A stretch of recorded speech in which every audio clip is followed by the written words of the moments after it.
Hello, good morning and welcome. I am Alero Edu and this is Sunrise. Good morning and welcome. Ayo Makine, that's my name.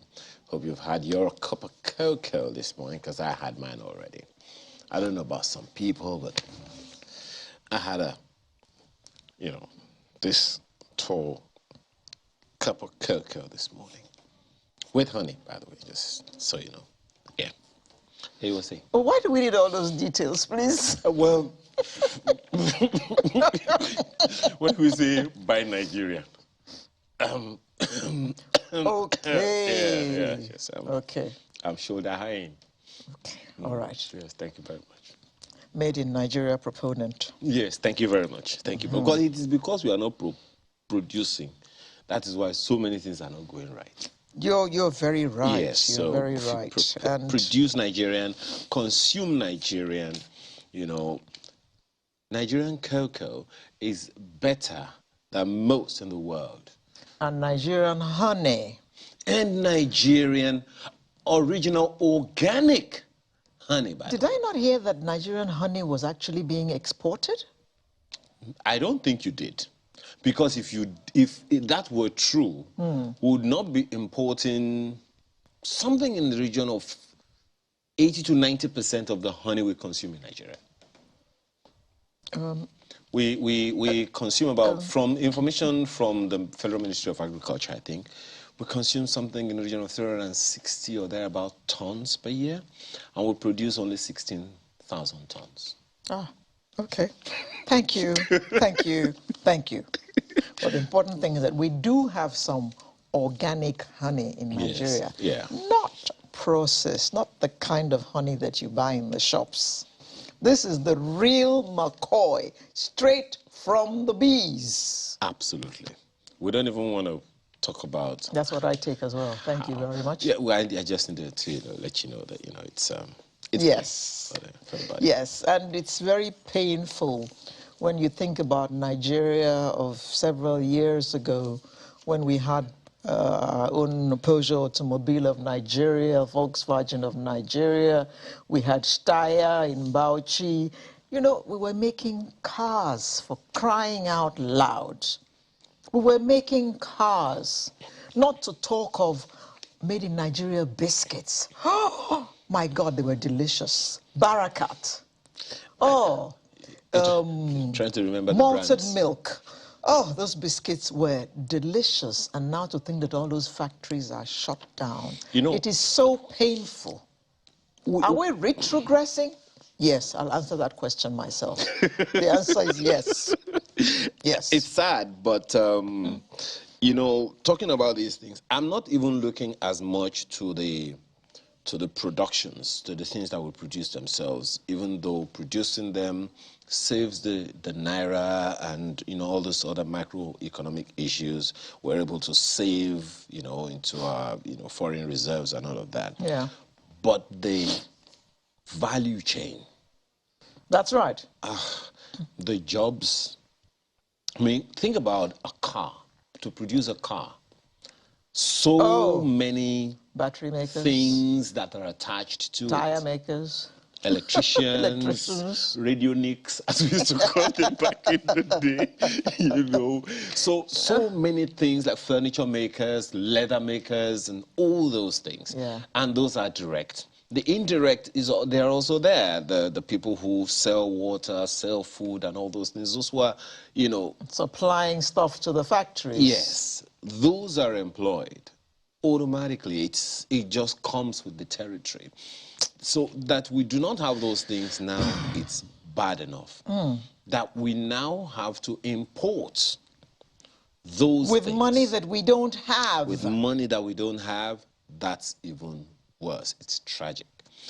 Some people say whoever is going to be president now has his job cut out for him. I don't think the guy knows what he's coming. If you offered me $5 million a day, I wouldn't want to be president of Nigeria.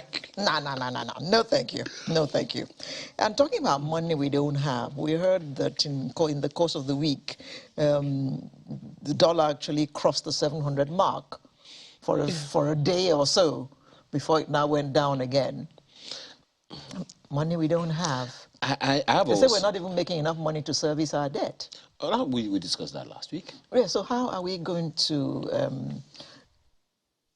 our budget, what's going to happen to it? I think you should be clear. The money that we say we are now borrowing is not to pay back the debt. It's to service the interest. So that's what I'm asking. Say, if you are borrowing to service the interest, not the main loan yet, so where are you going to get the money to implement your budget? Well, I guess. By the way, oh, that one is dead in the water. Wait a minute. Who is going to pay you $5 million a day to be president of Nigeria? We don't have the money. Well, are we going to borrow to... You borrow to pay me. Well, but even if you offered it, I wouldn't take it. That's what I'm saying. I wouldn't take it. Thank you. I'd rather sit in my little hole. But you know, one thing that and live my miserable life of no power, no water, no road. You know, to bring this home, the issue you raised about, our production and all of that the other time, all these things are connected. Yeah. Now, the car makers and all, they're not government. It's just for government to produce, to create the enabling environment yes. for that to thrive. Do we have that enabling environment? Well, if we had, those who have left wouldn't have left. Especially now that when factories close down, it's religious centers that take them over. We need to really... Okay, so what are we producing? Are we producing we're producing now? Religion. What's the economic value? I'm just asking. Maybe you should ask those who are building warehouses, who are building churches out of warehouses. They must be getting some value out of it. Let's even imagine that that's a thing, right? Yeah, but the guys who pray also work. But in my country, we don't want to work. We just wait for miracles to happen. And I don't think it's supposed to work that way. Well, for the Christians among themselves, they should read their Bibles. Work and pray. Exactly. You should read your Bible. You can't pass an exam if you don't study. Simple. I mean, no miracle is going to make you pass an exam without reading. Let's move on. Hello. We were talking about cars the other time. How about the cars that, well, we have to fund? We're talking about car and money. We've talked about those two things already. And now we have to buy cars for some other country, neighboring country. That was a bit of a shock to Nigerians. Why? Because they're saying, well, we don't have money. We ourselves are struggling. So why are we buying cars for any other country? And who approved that? Alero, let's get something clear. Yeah. While that's bad in itself, you made commitments as a country. To other countries? Yes, you made the commitments. Okay. Now, the U.S. is having its own fair share of economic crunch, but they're still supporting Ukraine. Countries do that. They're not broke, as in they're not broke enough not to be able to even service their debt. But we are. If you ask me, Alero, I would argue, I would say Nigeria is not broke. Here is why. Okay. Look, that you have a brain, that you can think to produce something is not brokenness, it's laziness. That's another dimension entirely. That's another dimension. How rich Nigeria is, mineral resources, and all those things, harness them together, forget the mineral resources. Look at Nigerians. Tell them, brother. Look at Nigerians. The guys who sold during the pandemic, sold an app, a solution that they had for about $220 million or something. Yes. Those are Nigerians. Yes. So, those, they sold digital property, right? And we have a central bank of Nigeria. Then we can't harness these young brains to go do stuff in the name of Nigeria. Come on. That's not being broke. That's being lazy. Even if grants are provided to start them up and all that, somebody will still be asking for kickback out of it. That's a systemic thing. Bref. The Commonwealth Games. I mean, I just have to say this, that They are making us proud all the way in Birmingham.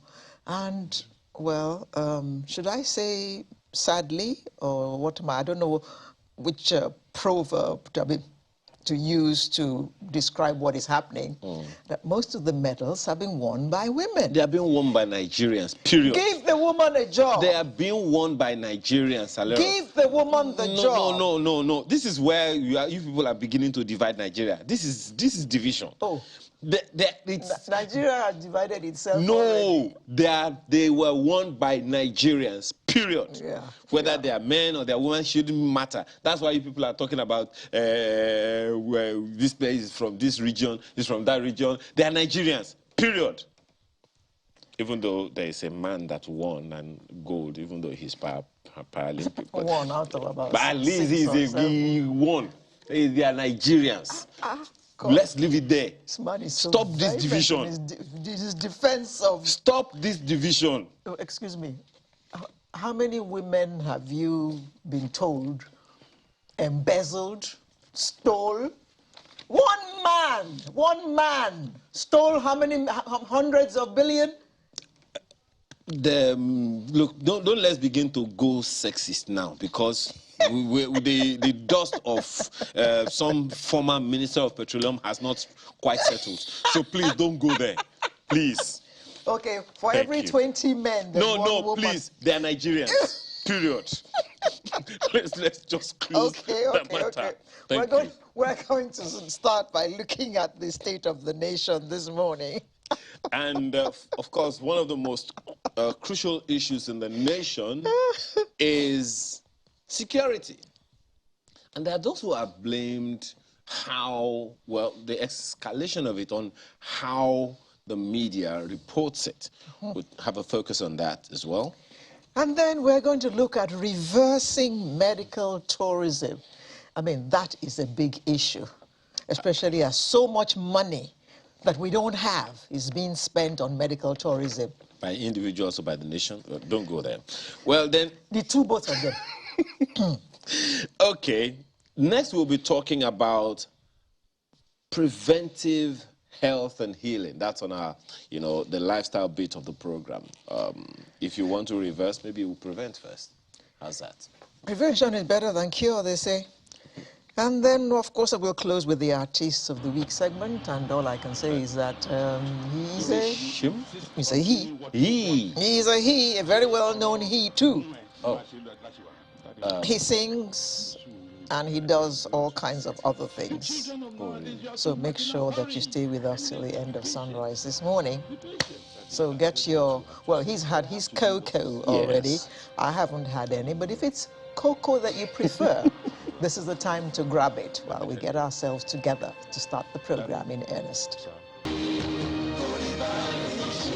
I love that video and I love that song. Well done, Dare. And we saw our big Egmont in that video. Maybe I should knight him myself, Sir Olu Jacobs.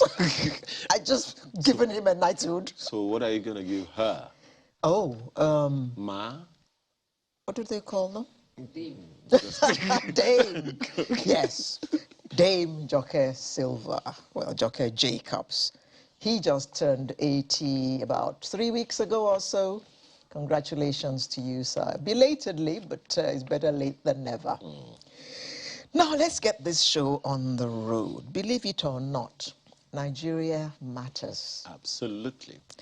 Nigeria is Africa's biggest economy, and it is projected that by the year 2050, it's going to be the third most populous country in the world. Of course, right now it's the most populous black nation in the world. So we have a place in this world. But what are we doing to warrant that place that we are in? Are we harnessing it? I'm sure many would say not at all. What would you say? While we talk about, that is one of the questions that I want to ask one of our guests here. While we talk about the potential figures of our population, by 2050. I would love to also hear the potential value of Nigeria. So well, fortunately, we have an accountant who's going to join us. Exactly. You know. What's the potential value of Nigeria? Well, let's just say Nigeria has huge potential. And we're talking about potential in every ramification, including Yahooism. That's also there. It's all part of our nation. We can't deny it. EFCC is listening to you. But we should also be quick to add that that is taking root because these young people cannot find jobs when they finish school. It's not out of choice, I promise you. Oh, certainly. It's not out of choice.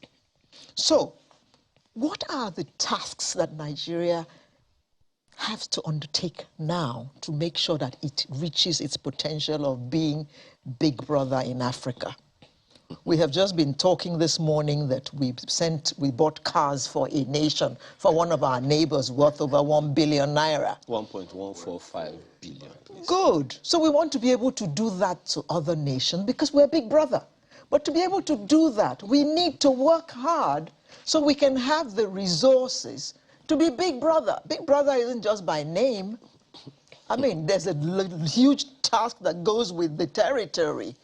You have to be, not just be called. When you are the big brother in the house, one prayer that people pray for those who are eldest brothers or eldest sisters is, may God give you the resources to be the eldest. So the other nations are praying for Nigeria right now. Enough of our talk. Let's welcome our panel this morning.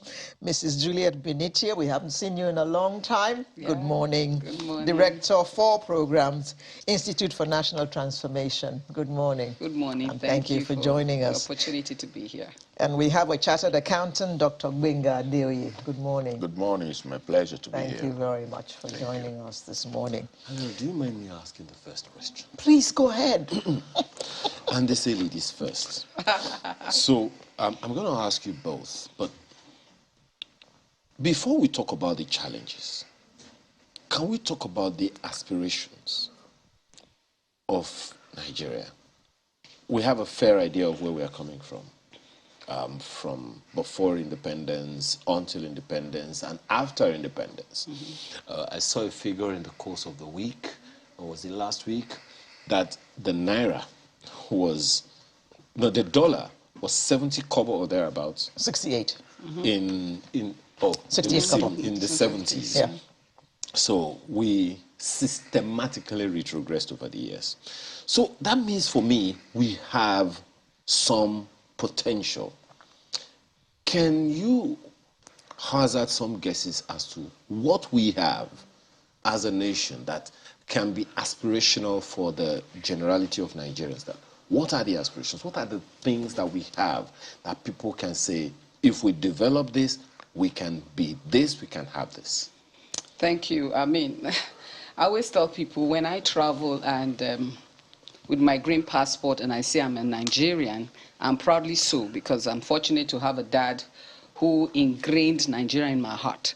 And for us as young kids looking into Nigeria, we're looking for how we will participate in ensuring the greatness of Nigeria. Because when we had great men, their pride of being Nigerians, Nigeria was actually exporting civil servants to the Gambia and to different parts of Africa. That's how good our civil service was. We were the creme de la creme of civil service. So, I mean, we learned well from the British in performance and presenting ourselves. So how far back was this? I mean, we're talking about the 60s and the 70s. And of course, the tumbling began in 75 and downwards when we removed meritocracy out of the civil service. How did we do that? We did it out of the sense of the military coups, of course. Afterwards, of course, the Gowons taking over at that time was a reparation work, even though there were gaps. But the intention was there was passion and patriotism for a country. And in 75 especially, I love to tell the 75 story because it had to do with my father and many others. that by 75, when many of them were retired from the civil service, they were still at their best, and they were young people. On radio. Please don't radio. forget. Yes, on radio. So they were at their best, at the peak of their career, at the level where their knowledge, experience, and worldwide capacity could have been harnessed for a next generation to pass down the baton, even if you felt that they needed to leave. But here were men and women who had paid the high price of nation building, moving Nigeria to dimension, because we're talking about Nigerians now. We were also paying salaries of teachers in Trinidad and Tobago, Nigeria. And these were men who would hold hard cash with our banking system to take money to where it's going, and at the same amount it left the nation, if you know what I'm talking about. Yes, yes. And at 75, for example, not a penny my own dad, would miss. Many of them did not know they were going to be retired so quickly.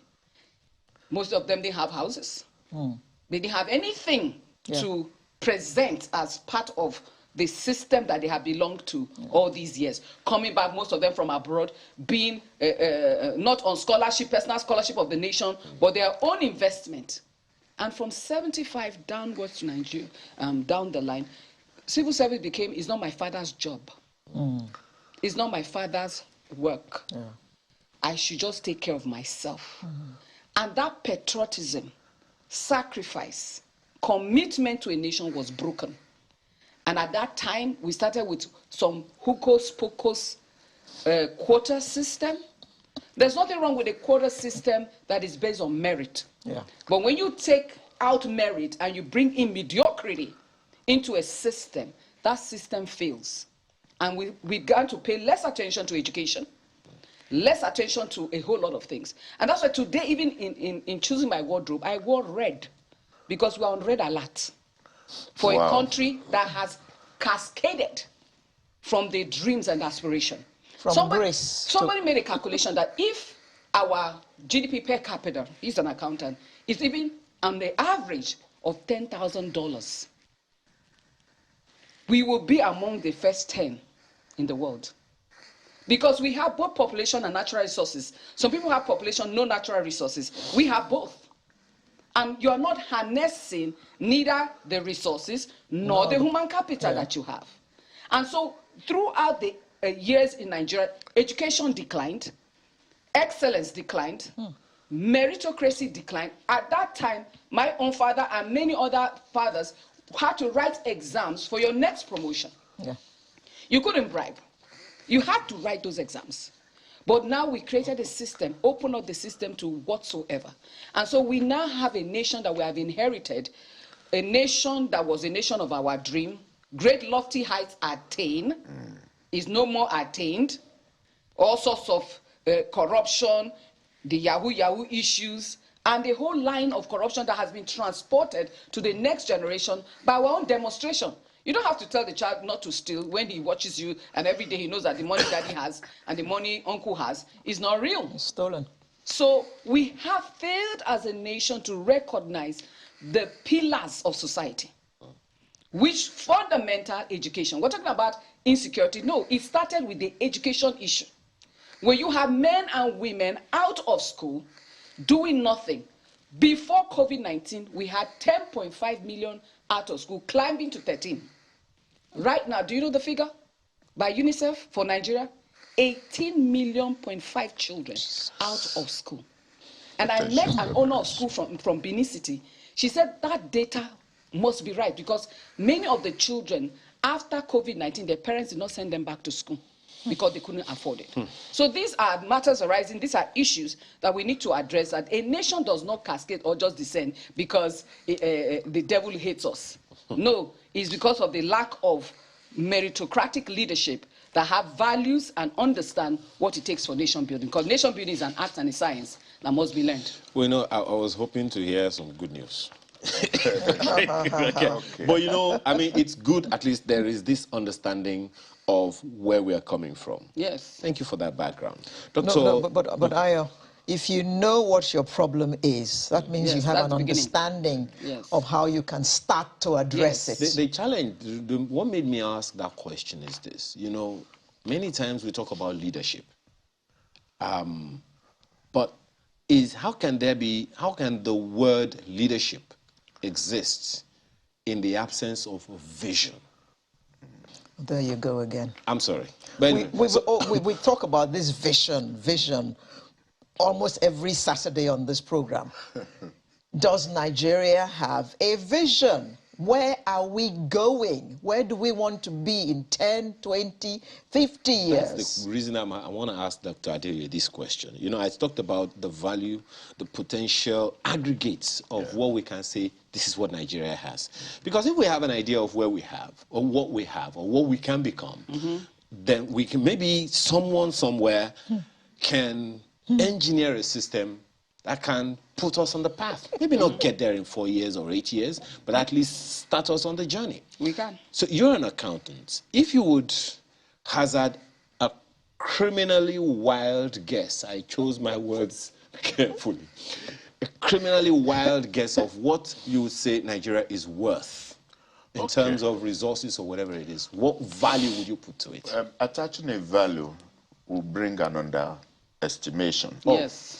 Because the first thing, just starting from where she stopped, in John chapter 8, verse 32, it says, you shall know the truth, and the truth shall set you free. And so on Monday, I had a tweet which says that Nigeria and Nigerians, they are going through tough times. But based on empirical data that I have in research, I know that our problem is not beyond redemption. That's right. And so I set an MCQ question, multiple choice question, with 3 options. Option A is that the people that are in charge of the affairs of the country is either they do not know what to do because they have no idea of what to do. And there's a Latin word for that, which says, nemo dat quod non habet. You cannot give what you don't have. And so you're not going to blame somebody who is a carpenter and you bring a patient for him to treat because nemo dat quod non habet. So you are wrong if you are expecting healing. The second option is either that selfish interests, corruption collides with national interest and development as well as patriotism. That is option B. The third option is a combination of A and B. So back to the prospect of Nigeria. So in all of those options, there is no lazy. The option of laziness is not there. No. It's not there. So we are not lazy. Now, let's talk about the prospect of the country. I have been to several countries in the world, and I'm proud to be a Nigerian. We excel everywhere we go. And when you talk of resources, just look at United Kingdom and compare with Nigeria. we are far ahead of them in terms of resources. Look at Singapore. We are ahead of them. Look at Japan. We are ahead of them. In fact, in Japan, they don't even have natural resources. They only leverage on technology and education. So let me start the resources. In Enugu, you have the coal. In the south of Nigeria and some part of southwest, you have the oil. Where in a country where we have oil, crude oil, and we import finished product, PMS and diesel. Leave that. Natural resources that we have. Now, can I tell you, at Jakarta still, there, you can get resources to produce any equipment whatsoever. Caterpillar, bulldozer, and cars. Now, if you move down to Ogun State, to Shagamu, to Benin, to Benue, to Okwela, in Edo State, we have limestone. It was like a carpet laid down by God there. Wow. Now, what that means is that we can actually take care of the rest of Africa with our resources. Now, leave that. You come back to a place in Ogun State and some parts of Ondo, we have Fespa, kaolin. Now, these are materials The glasses, this one, and the one you have in your car, the windscreen, the materials to produce them, they're actually in Ogun State. I have seen with my eyes. I've visited companies that are involved in this mining. But what we are doing, we are scratching the surface. Therefore, the problem we have is not of resources. And when you talk of education, capacity, intellectual strength, we are up there. Now, we have few set of people who are the less among us.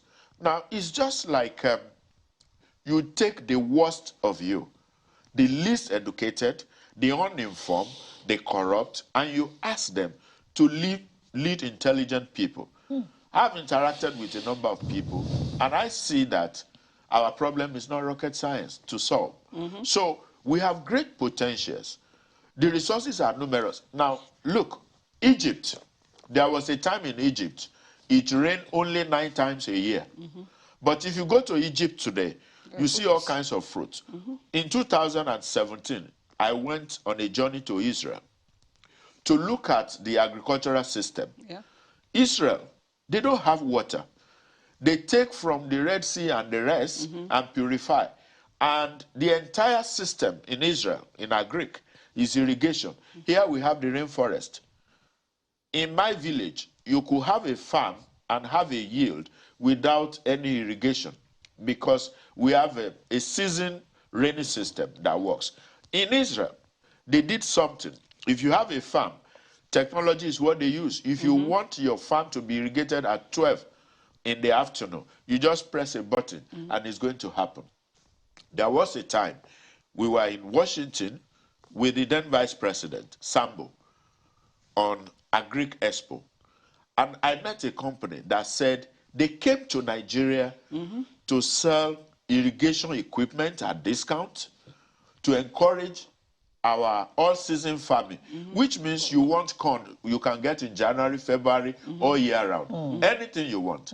This guy told me that they discovered that all the governors, it was entering their deaf ears. They do not understand what to do. So this company had to now do a demo around Kwara State in the lorry on their own. And they started planting pepper. And their pepper is being exported to Europe. And he said to me, we don't even need a fantastic airport. I just need one runway and one rickety plane to move my goods. Now, I asked the question. This year alone, from January to June, we have given 4.1 trillion, underline trillion, in allocation between state, federal, and local government. Now, on the average, it's about 600 billion in a month. Now, there is no effect that you can effectively point to in any of the states in terms of employment generation. Back to the Yahoo you mentioned. Our youths, we have today in Nigeria over 3 million Nigerian graduates with postgraduate qualification that do not have work at all. We have a population of about 200 million people, out of which people who are less than 70 years of age, they are 70%. That means we have about 140 million energetic people who are idle or useless, in quotes, with nothing to do. So when you talk of building criminalities, it comes from this. So that's why it says that when the hands are idle, it becomes the devil's workshop. So I ask a question. With my own experience as a chartered accountant and business advisor, I consulted for a company. The setup cost of that company was less than 5 billion. Land, equipment, everything. And today, that company has about 1,000 direct and indirect employment with a turnover annually in excess of 20 billion. So I asked the question, why are we being stupid? Exactly. Why can't we say, okay, we want to share 600 billion. We are not going to give you. Take 10% out, 60 billion.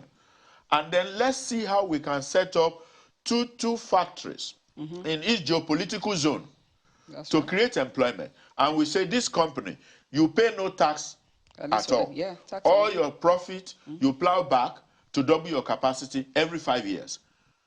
Can I tell you, and we're going to do laws. The other day, I was discussing with Chief Femi Falana. I said, I know the legislation that we need to turn this country around is not more than 20 pages. Yes. 20 pages legislation. We sit down together and say, where are we going? We know where we are, and we know where we're going. Is it then a question of not knowing what to do or the will to do it? So that's why I said my MCQ question has option A, B, and C. In law, they say res ipsa loquitur. The facts speak for itself. When you listen to people in government talk, you'll be crying. And to me, I feel that they are just sincerely wrong and ignorant. Because when you see a man come on television and speak about things that doesn't make sense, and is happy about it, you can't blame this person. Okay. It's like taking a patient to a carpenter instead of a physician. I can't even imagine that. Mrs. Benite, Yes. to my mind, all of this hinges on education. Yes, ma'am. And you will agree with me that even the standard of our education, social media, I saw in the course of the week, was doing a vox pop, and they asked someone, what is 6:15? And the guy who apparently is a graduate or something did not understand. So another person sent me a message.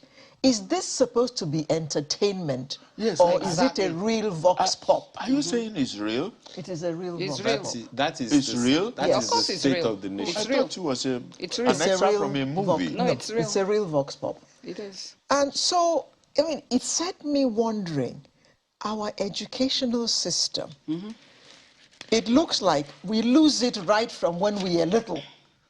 The things we're supposed to learn when we are small, 3, 4, 5 years old, if we don't learn them, it seems that we lose the chance forever. It's like the time just passes and you cannot get it back. And then you carry that ignoramus status into university. They push you out because they don't want you to repeat. How do they say, let my people go? They push you, you go out. Then you're in the job market, you can't find a job, or if you find one, you can't keep it because you're not efficient. So they fire you here, you go to the next place, they fire you. So what are we going to do about this, starting from when the children are little, so that they get the adequate learning? I mean, today I had to just bring some notes because I couldn't bring in my phone. I'm going to quote 3 quotes on education. Education is the greatest emergency that we have right now. And people say, oh no, we have this million graduates, so education is not needed. But they don't have jobs. How many of your graduates can even create jobs? Because it's from education we can create the entrepreneur mindset. Israel, that he talks about, has the highest startup per capita in the world, meaning they teach their children to think productivity, not consumption, to think creativity, not salary. So what can you create? What value can you add to the society? Whether it's President Buhari in 2017, then you have the quote by World Bank, then you have the quote by UNICEF Director General Audrey Azoulay. Each one of them emphasized that education is the key to creating knowledge, skills, value, attitude, etc. Apart from the fact that when we say education, because education creates value, belief system, and culture. So when we are talking about education, we are talking about holistic education. According to the Sustainable Development Goal, they now call it quality education. So education now has to be, things have to be added to it. Every year, nations are shifting their education curricula to match up with the need. We're talking about the fourth industrial revolution, and you now have children who are not smart from even when they are young, and when a child is even trying to be smart, it transports to the Yahoo system. The fact that our children can even access such mind means that the development of the mind of the Nigerian to do extraordinary even in research, development, and seeking knowledge, but it has not been channeled. And therefore, there is a necessity for us to understand as Africans, Nigeria specifically, like he said, leading the rest of the African nation. Forget this $500 million, what do they call it that we have? GDP. GDP. When nations like Brazil is doing 1 trillion plus. Have you verified the data? Well, let's leave it as half million and rejoice that even half. But half is not a real value. Because when you have 18 million children out of school, you're already in trouble. Therefore, for example, our education curriculum has not been redefined to fit the Nigeria of today and tomorrow, whereby technology has become the critical factor. Yeah. Take, for example, Lagos State public schools. There haven't been new public school created. But you see, you don't have to create structure anymore to create schools. School can be right at the child's table, where we are putting different places, whether a church is mosque, offices. Let the child have access to education and the 21st century education. What is the education that I had to pay for my children, and why I paid that price? Is that the education that makes the child think and look into the future. He's talking about industrialization. But guess what? One of the critical factors that we have that even bringing industry to Nigeria will be difficult is that our children are not technical. We have too many people reading management. What in the world are you managing? That doesn't exist. Where are the sciences, technical skill, capacity to fix things? We're talking about plumbing. We're talking about tiling. We still import all those things. I was actually going to ask you, when you talked about education, perhaps there is a need to decrypt it so that people understand exactly what our needs are. Yes. Because I took the pain. See, I stressed the word pain because it was painful. I took the pain to look at the national policy on education. And sincerely, the only page I really wanted to look at was the page that talks about objectives. Yes. I was actually looking for something futuristic. Nothing. What did you find? It's not there. When you say futuristic, you're talking about people thinking outside the box. For example, that graduate, my husband is an architect who turned to become a plumber. I was going to give that example. My husband decided to become a plumber. He became a plumber. A professional plumber. And he explained to me, he says, my dear, you'd be surprised how many houses in the highbrow areas of Lagos have plumbing issues that he has gone to resolve.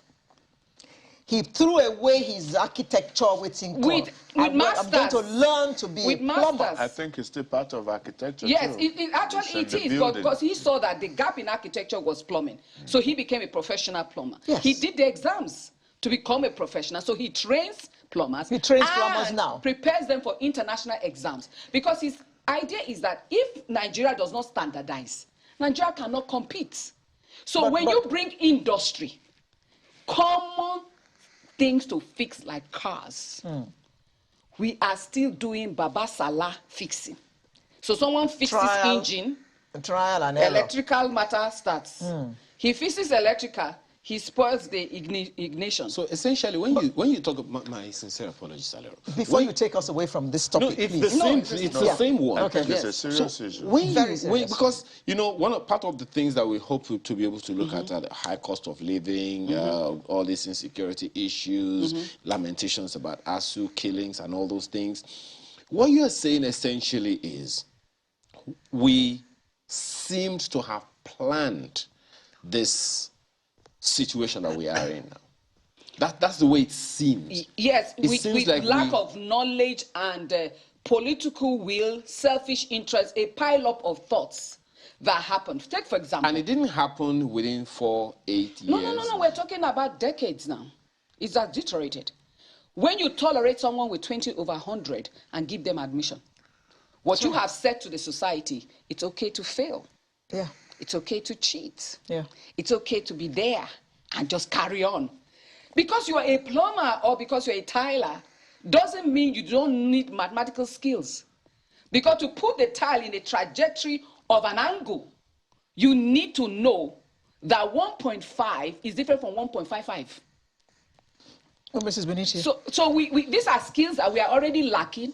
And if there's an emergency, is to bring this skill. Let me just put this thought quickly, Antalero. Is that, what do they call it? Lin Kuan Yew did what we call makeshift. 4 to 6 months. Got international company to evaluate their technical skill of even their graduates while the factories were being built.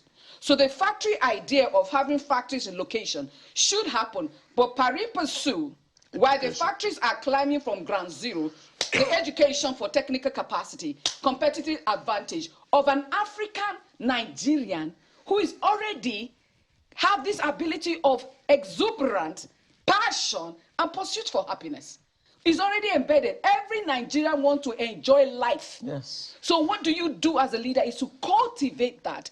And like he said, give these guys tax holiday. What in the world do you need to tax people who want to contribute to a society?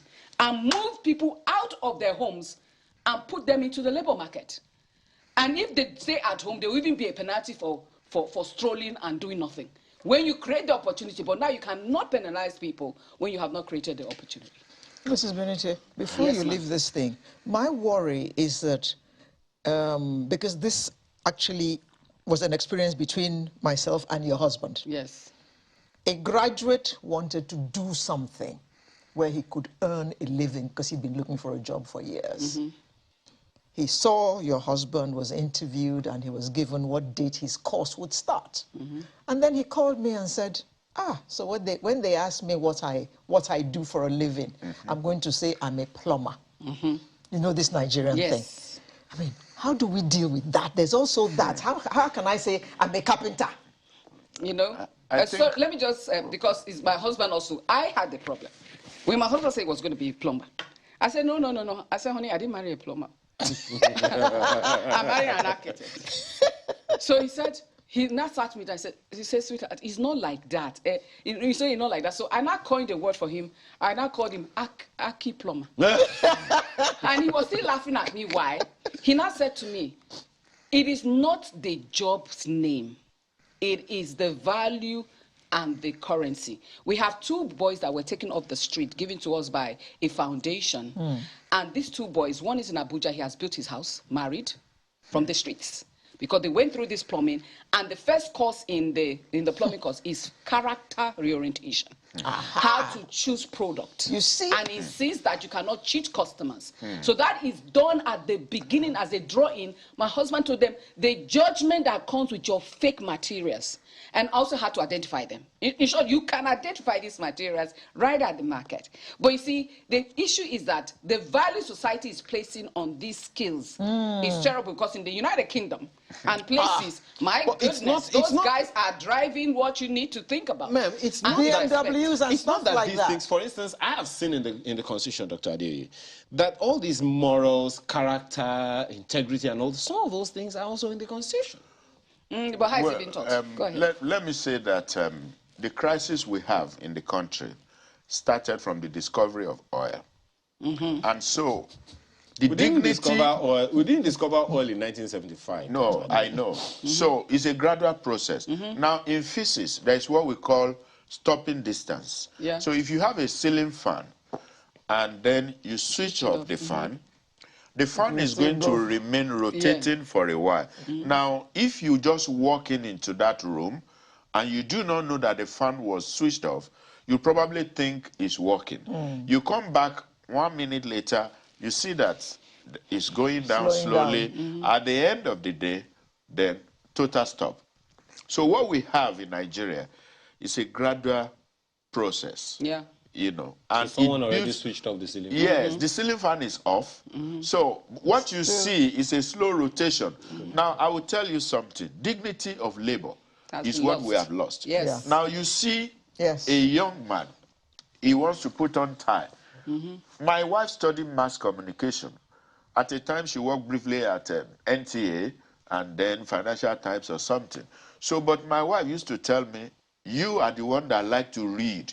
You study this, you study that, you get PhD. As for her, she wants to be Iyaloja, right?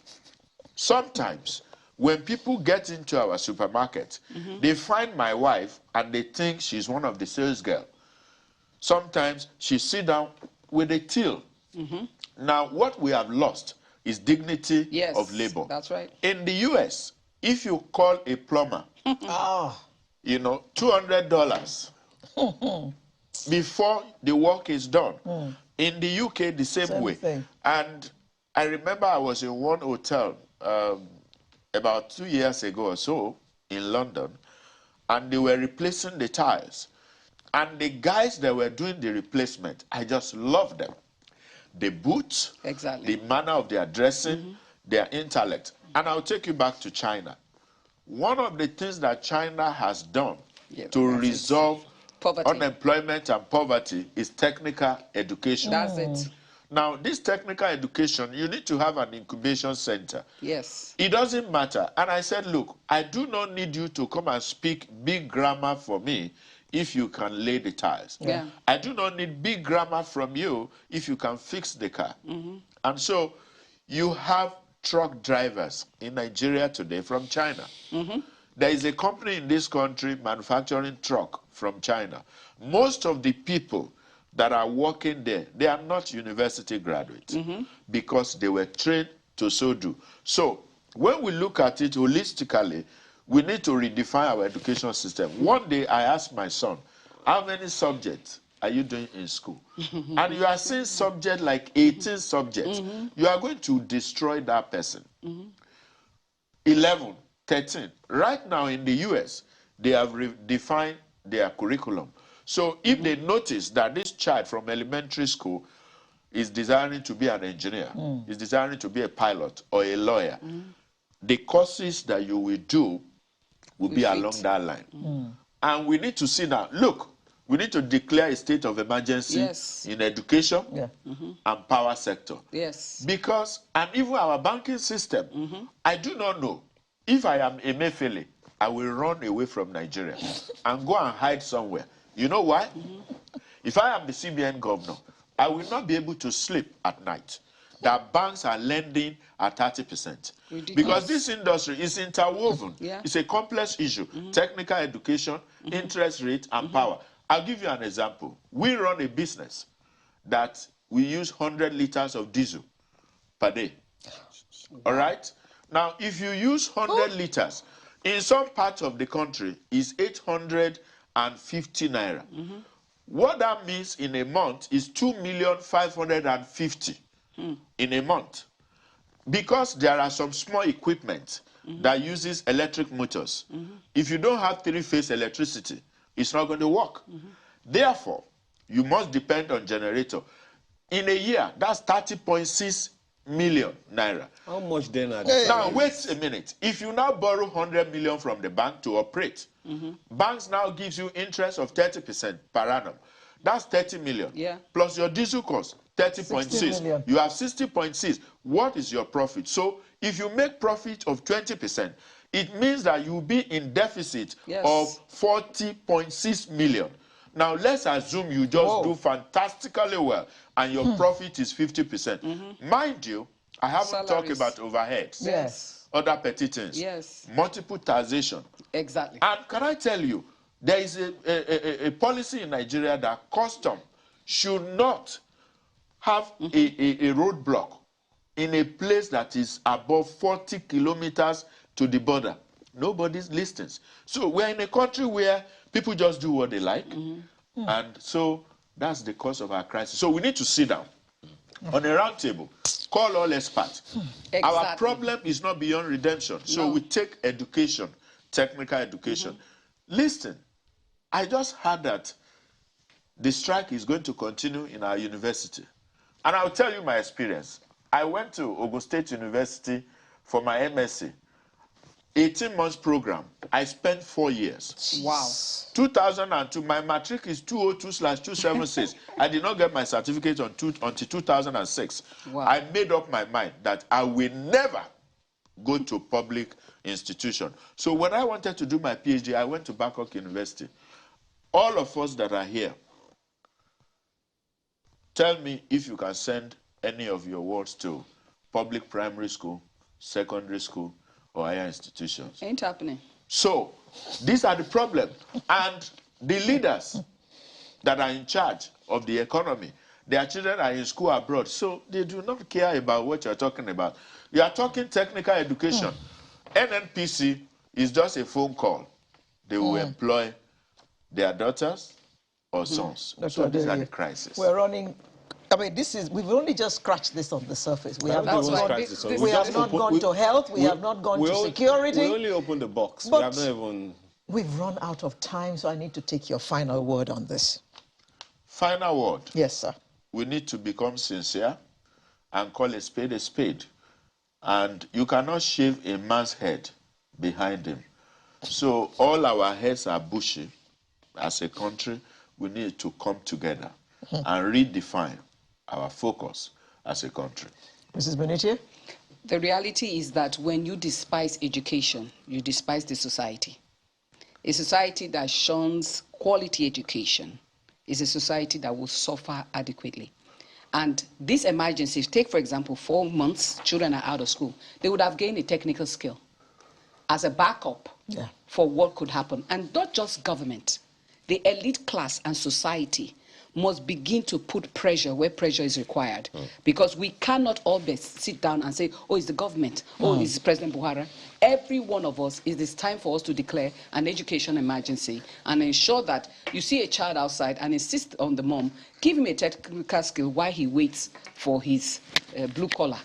But first of all, let him get doing something. After all, they are doing Uber now. Knowing fully well that we all can't be blue collar. Exactly. They are doing Uber now, so we can do more. Mrs. Juliet Benitier, Director for Programs, Institute for National Transformation, and Dr. Gbenga Adeoye, Chartered Accountant, who joined us this morning to look at these issues. Thank you very much for joining us. Thank you. Thank you so much. Sunrise will return in just a moment with another interesting conversation. Do join us.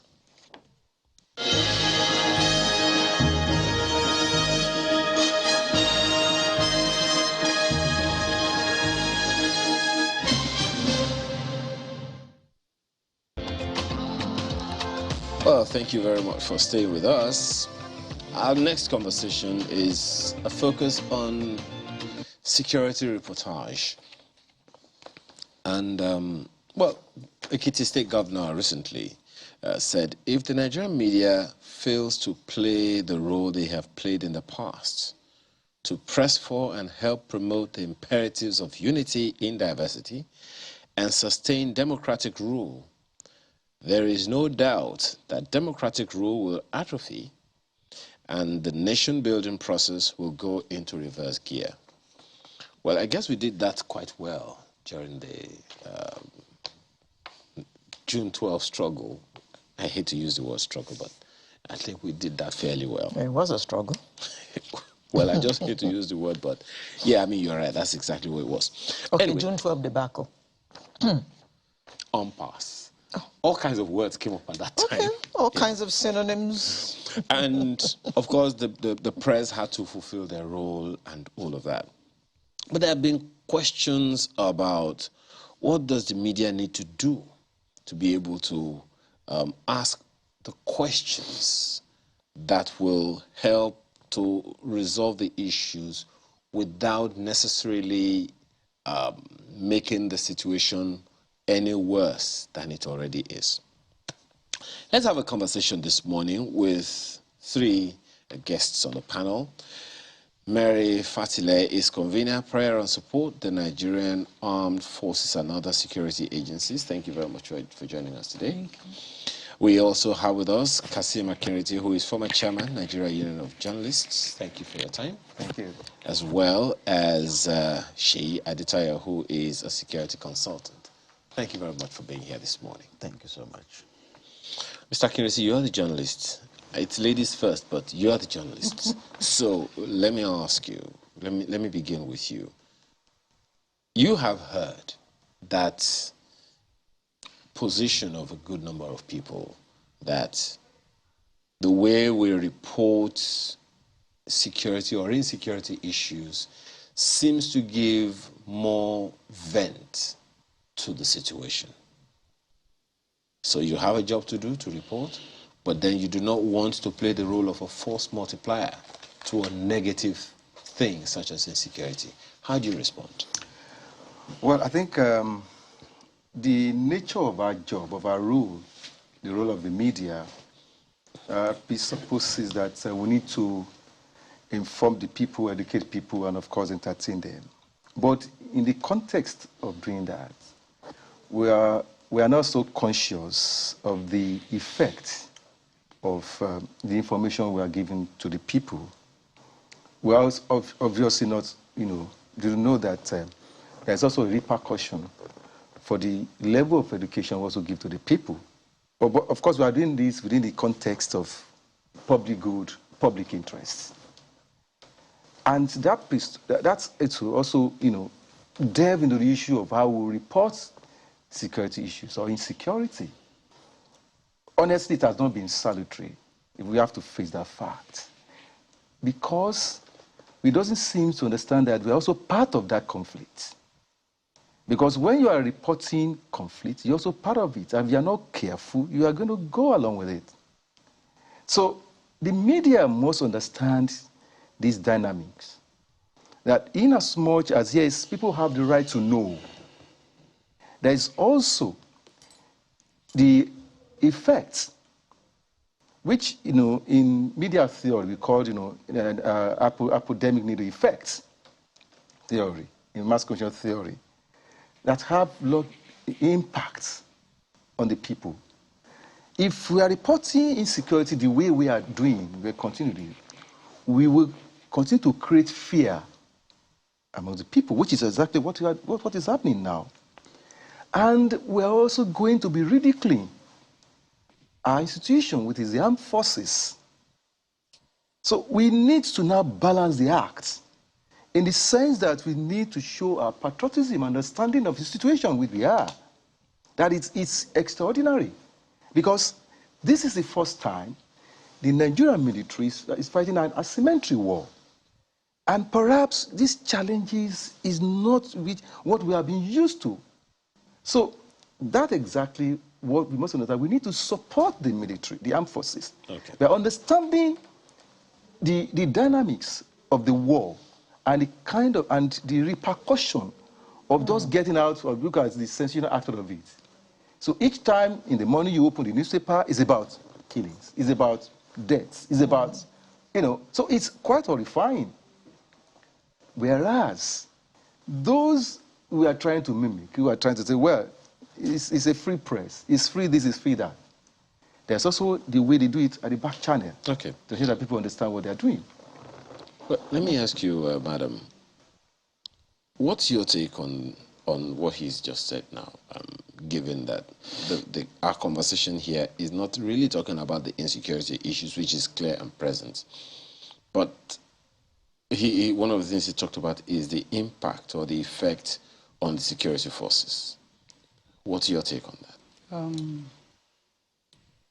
As media practitioners, we need to be strategic when we are doing our reports. We don't just come out and begin to, because we are the ones that the society listen to, that the masses listen to. It is what we say that they will take.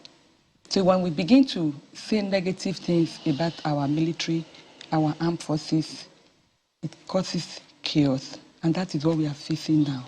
But it's not as much of a talking, disparaging them, but as in saying things that people experience.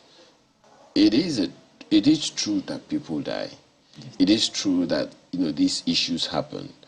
I do not recall anyone really saying the military is not doing anything, but that those things are happening.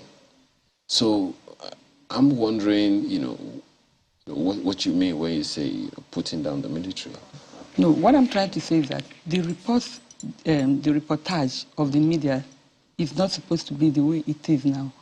We need to stream down most things, like the social media, for instance. They go viral. When they see anything, take for instance, if Boko Haram kills one and they post that they've killed 10, they just carry it and they begin to escalate it.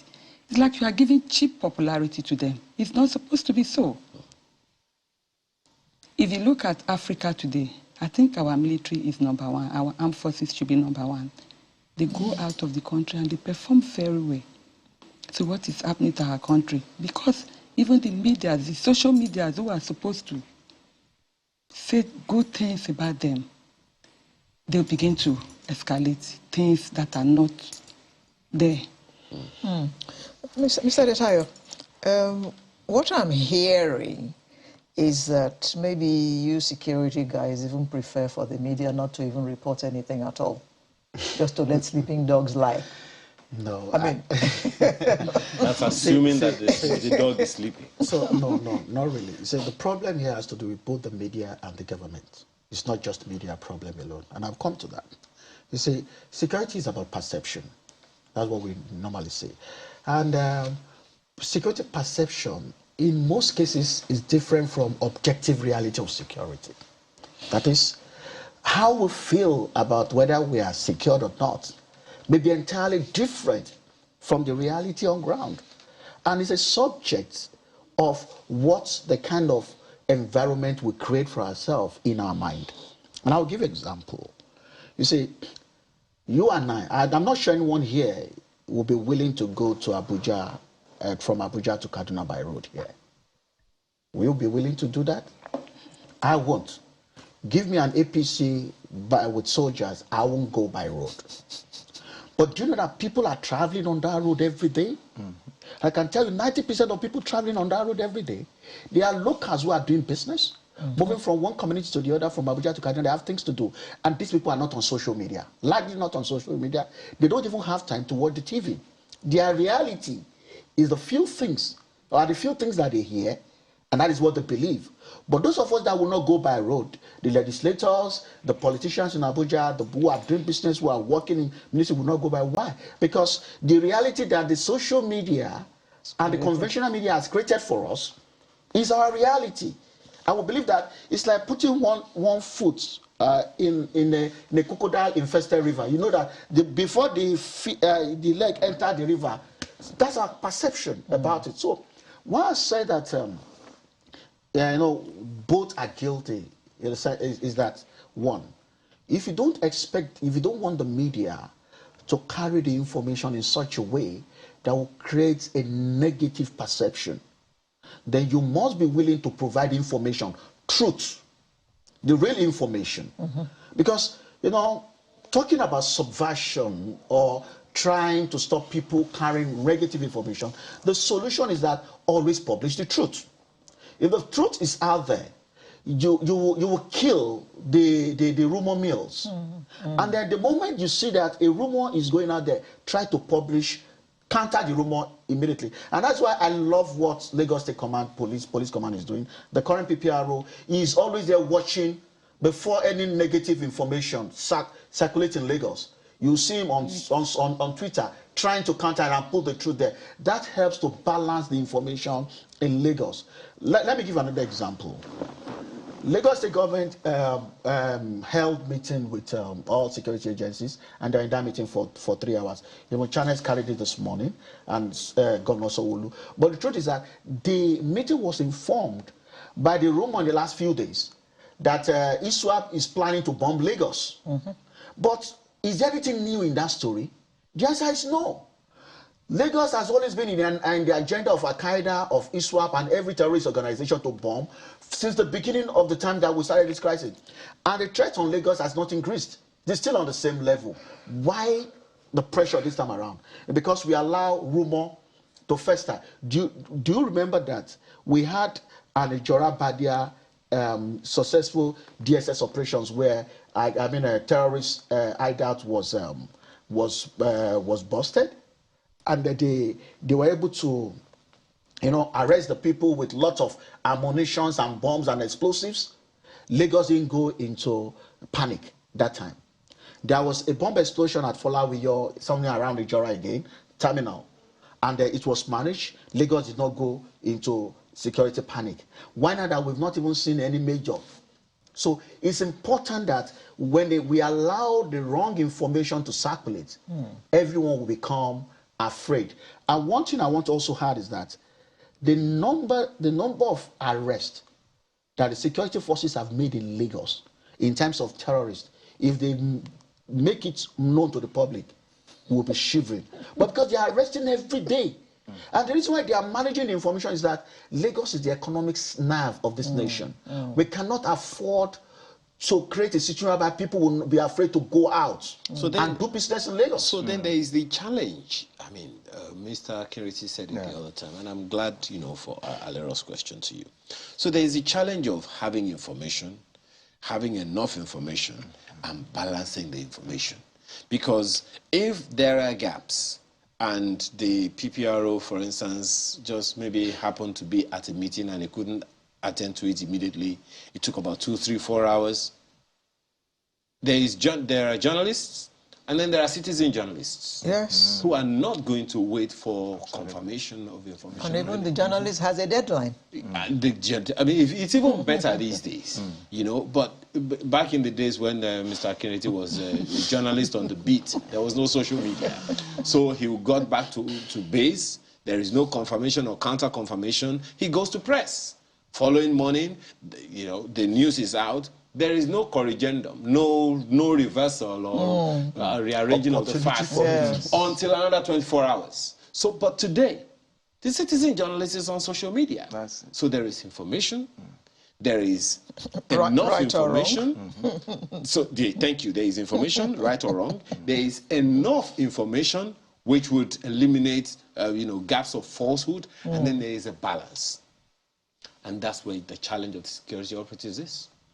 You see, if you watch the social media now, the moment someone tries to carry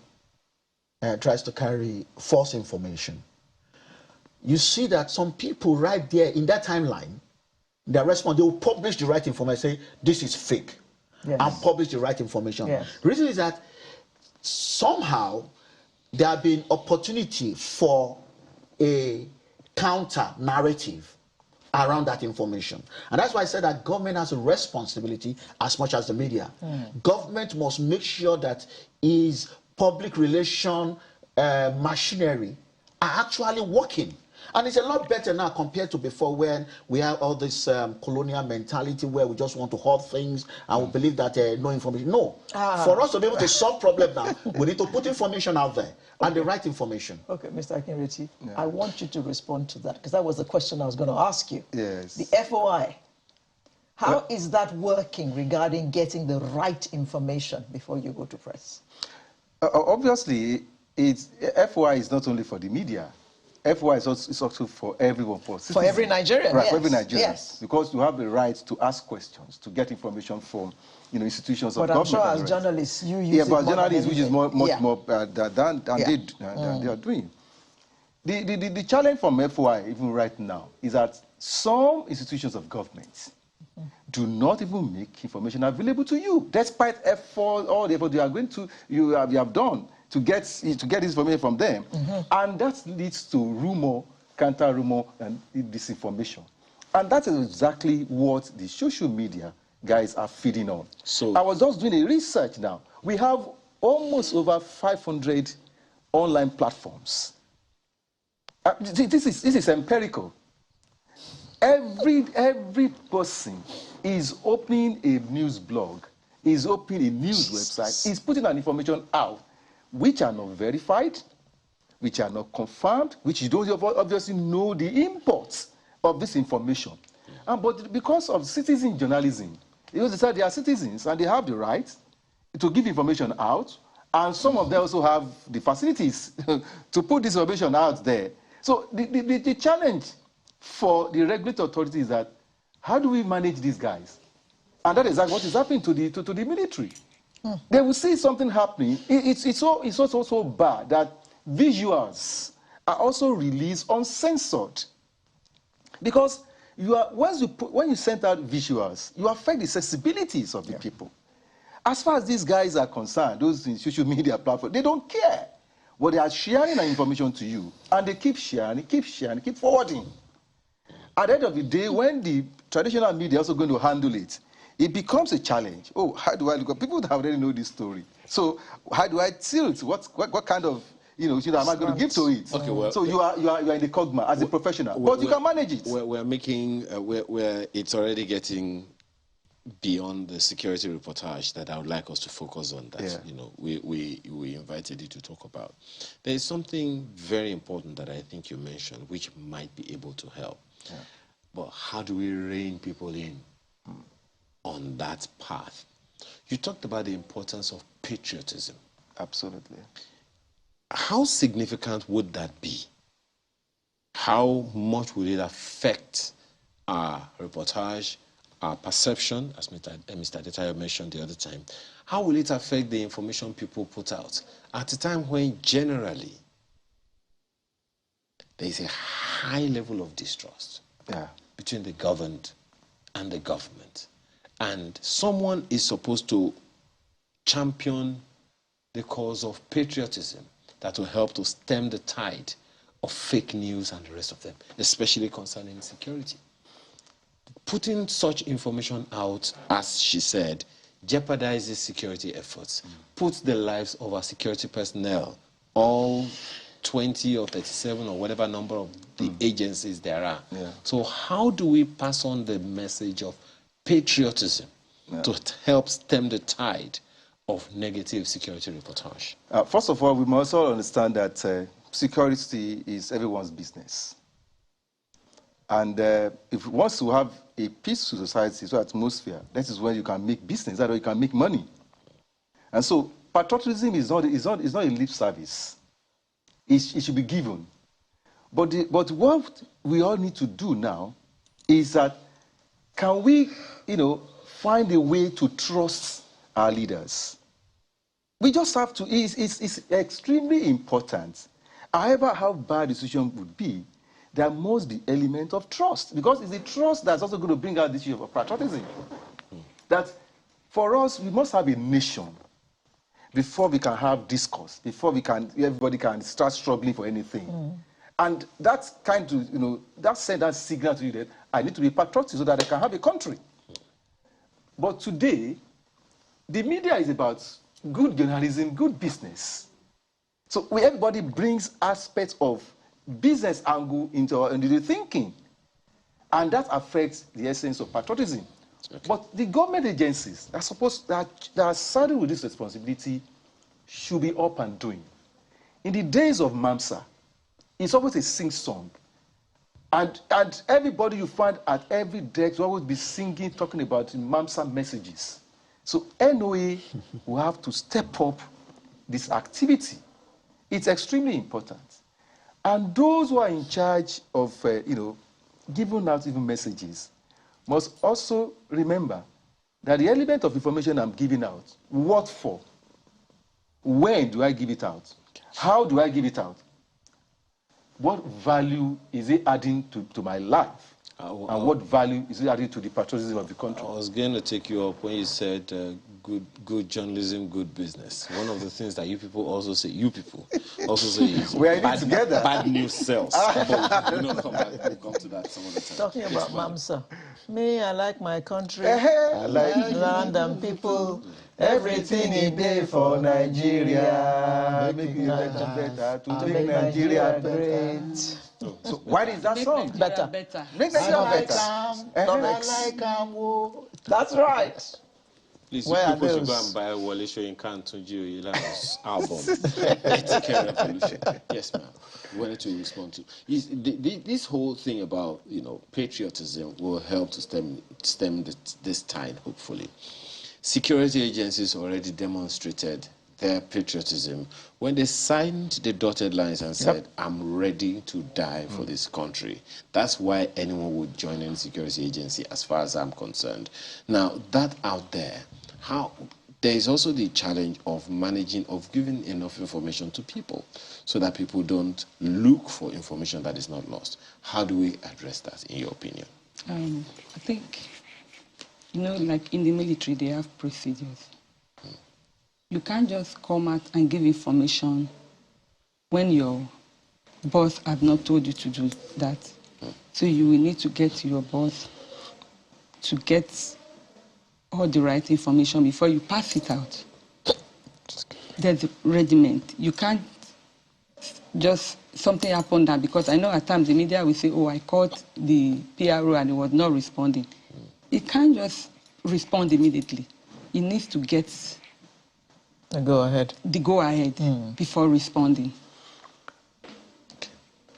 So that's the challenge, that's the gap as far as you That is the gap. Okay.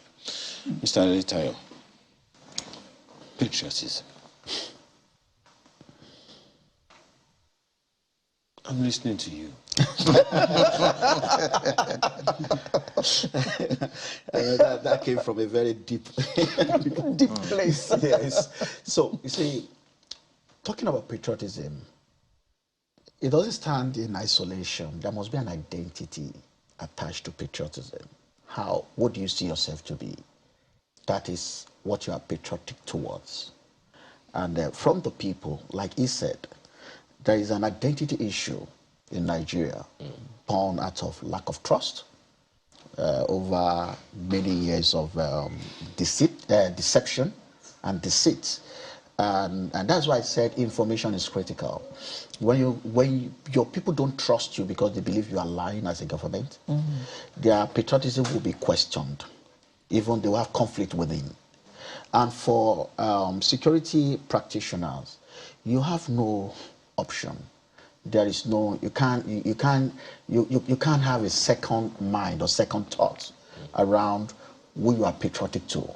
I serve this country, and I'm patriotic up till now because the oath that I signed, holds me for life, and I must do everything to support this country as long as it exists. And same for everyone, whether they are still serving. So if you go outside of it, it means that your orientation must have been changed over certain things. You have jumped ship. So it's expected that all members of the armed forces, now, when they act, at times might misinterpret their action to mean that probably they are not telling us the truth. At times we might misinterpret their action to mean that probably they are self-serving. But the truth is that there are certain things that we do not know. And that's why I expect that government should be able to. You made mention of NOA. National Orientation Agency is as good as dead in Nigeria. It's one of the major problems we have in Nigeria. This is the period when NOA is supposed to be more functional than any, because now you have platform to reach out to people. They have also complained that they don't have enough funding. They don't need that much funding. Did we not hear that they have no budget? I can tell you why. They don't need that much funding. NOA is under Ministry of Information. The Ministry of Information controls all the agencies that regulates the media. Yeah. And also even those who are in the entertainment industry.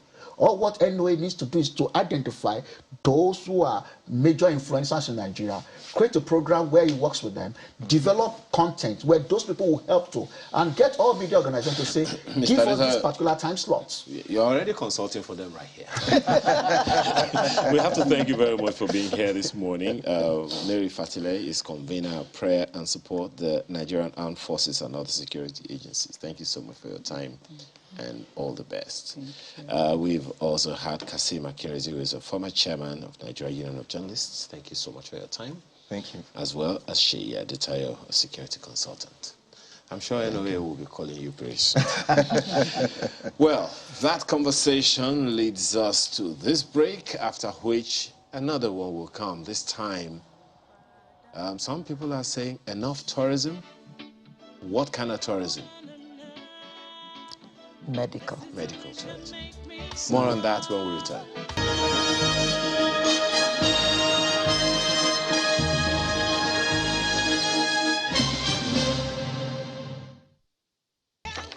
Thank you for staying with us. Now, this is a biggie.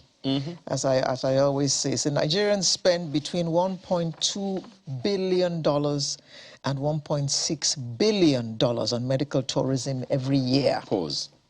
Oh. Did you say dollars or is there a wrong sign? Or? Dollars. Not naira. Maybe Zimbabwean dollars. I mean, could it be? One and the same thing. Dollars, as in American dollars. What? And that is a huge drain on dollars that we don't have. So how can we begin to reverse this? Okay, COVID came along and showed the soft underbelly of our health sector. And like we have said many times on this program, we had hoped that COVID was a leveler. Even the rich and famous and mighty, no matter how much dollars they had, could not leave the country because the whole world was in lockdown. Even when you do have the money and you're in a critical condition, before you, the air ambulance is organized, before you are taken to the airport and you are flown to where you're going another 6 hours, you may be the late Chief Alaji so-and-so.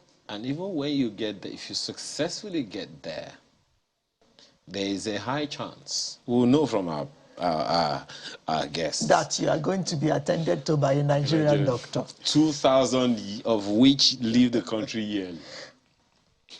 I mean, let's just go on. My mind is totally befuddled right now. Calm down. Totally. Calm down. Okay.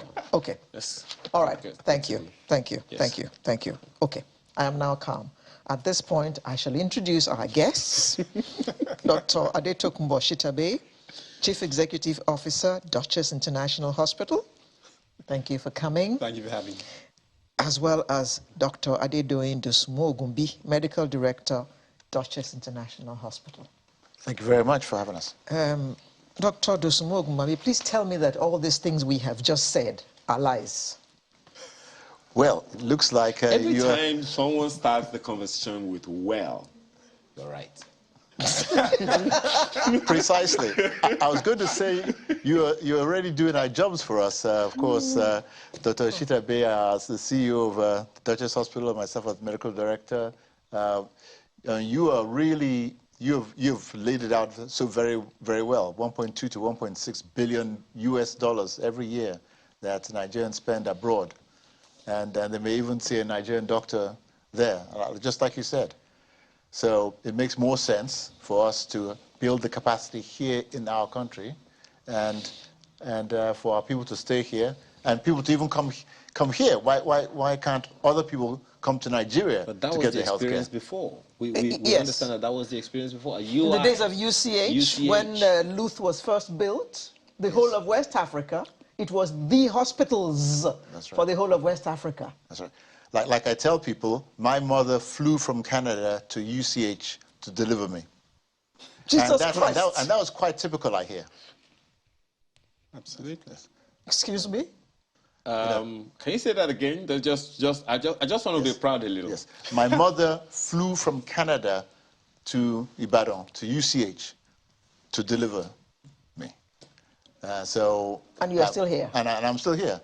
I'm alive. Alive and well. Alive and well. Now even a medical profession. UCH born. Yes, absolutely.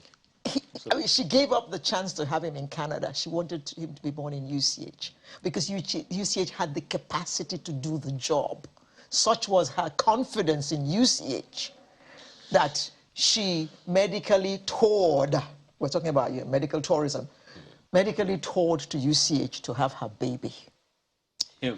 Come on, Nigeria, wake up. Wake up, Nigeria. Calm down. I said Come on. Calm. Okay. As the kids say, Pharaoh.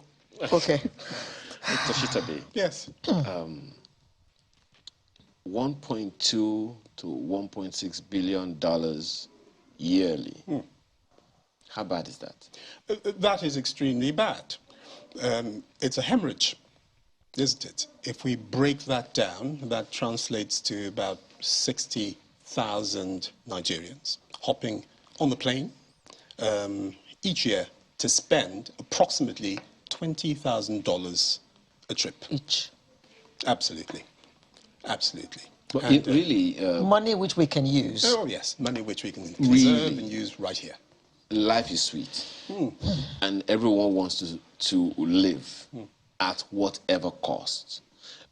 Since the 80s, I've been hearing about brain drain. And when I hear brain drain, it's always largely in the medical sector. Do you blame the people who go on medical tourism? That's an interesting question, and it's a question of responsibility. And the way that I would normally respond to that line of questioning is to say it's an opportunity for us as medical practitioners, policymakers and the government to look inwards and think rather about why people are choosing to leave the country. And that brings us to what I have come to understand as a crisis of trust. The real reason that people are choosing to leave the shores of this country, the real reason we have this hemorrhage of about 600 billion naira, to put it in context, is because people do not trust the system. But why is it that people do not trust the system? That ultimately is what our responsibility is. You want a system that, of course, is capable of delivering high-quality care, robust governance, both clinically and administratively, but a system that is operating under the right policy and regulatory environment, a system that is able to draw upon robust public infrastructure. Okay, those are all of the things that have contributed to this mass exodus that you see, not just of individuals who are consumers of healthcare, but those who also would like to be in the position to provide healthcare in the sort of environment that would simply validate their education, give them the chance to feel that they can practice autonomously in an environment that is robust enough to give them the desired reward for all of the effort that they are putting into it. And it's not just monetary. You want to know that you're actually making a difference and that the system is there to enable you make a difference as well. Okay. So I would rather focus on that responsibility that we have, and that's part of what we're trying to address at the Duchess International Hospital. Dr. Dosmugwami, it is not, this trust that he's talking about, is not because Nigeria does not produce good doctors. Because, I mean, if they are able to leave this country in their thousands and get jobs in America, in the UK, in Canada, in Saudi Arabia, just name it, it's not because of their expertise.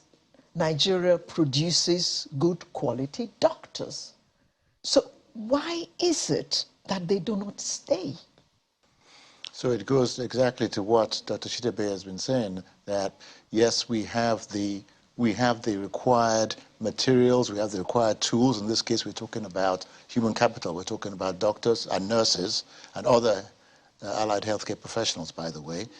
They are perfectly capable. They have the potential, but the fundamental structures are not sound. We don't have the proper governance, sometimes publicly as well as even within hospitals. So this is a responsibility of all of us, our leadership at large, leadership and leadership in the medical community. We all have a responsibility to build the required structure so that people can be optimized to perform at their highest capability. If we have the correct structures in place and it's properly funded, then people will be able to bring out their best potential, which unfortunately is what happens now when so many of our professionals leave and they go to the US, to the UK, to Europe, and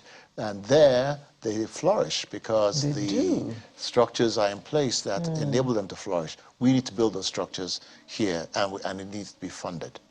And in your experience, I'm sorry, in your experience, what do people mainly travel for? You're referring to patients now, Patients, right? yes, yes. Well, trust is a huge component, frankly. So they trust the governance that are in place in those countries. Even things like confidentiality can be a part of it. But well, that's confidentiality. That can be that is something that we need to make sure as medical leaders. We in our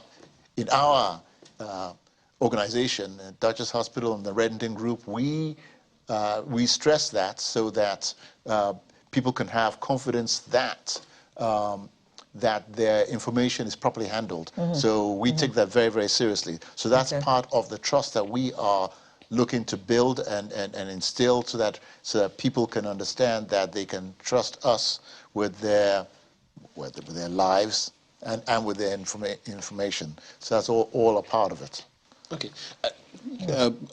The question I believe Alero is asking is, what kinds of ailments or yes. procedures Yes. do people travel out for? You recently, in your hospital, treated the vice president.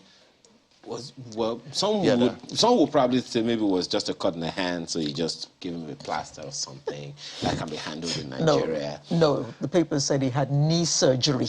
No, actually, it was the thigh. So he had a fracture of the thigh bone. So which the major bone in his leg. So that is a major bone. So to answer your question better. Orthopedic surgery, such as the vice president underwent, and we, of course, have that capability as been. Well, that's good PR for you that the vice president was in your hospital. Absolutely. There's We're cardiac always surgery. going to settle on that question in this interview. It was obviously going to get there, but please carry on. Absolutely. So that occurred. So orthopedic surgery, and we mentioned you mentioned knee replacements. That's not what the vice president had, but we have. That's also we available. Have yes, and we have performed that. My sincere apologies, yes. Dr. The question she's asking is, are these the kinds of things that people go abroad to take on? Yes. Are there situations where, okay, we can't handle this in Nigeria, you have to fly it abroad? Well, I'll be very frank. It's not that we can handle everything, and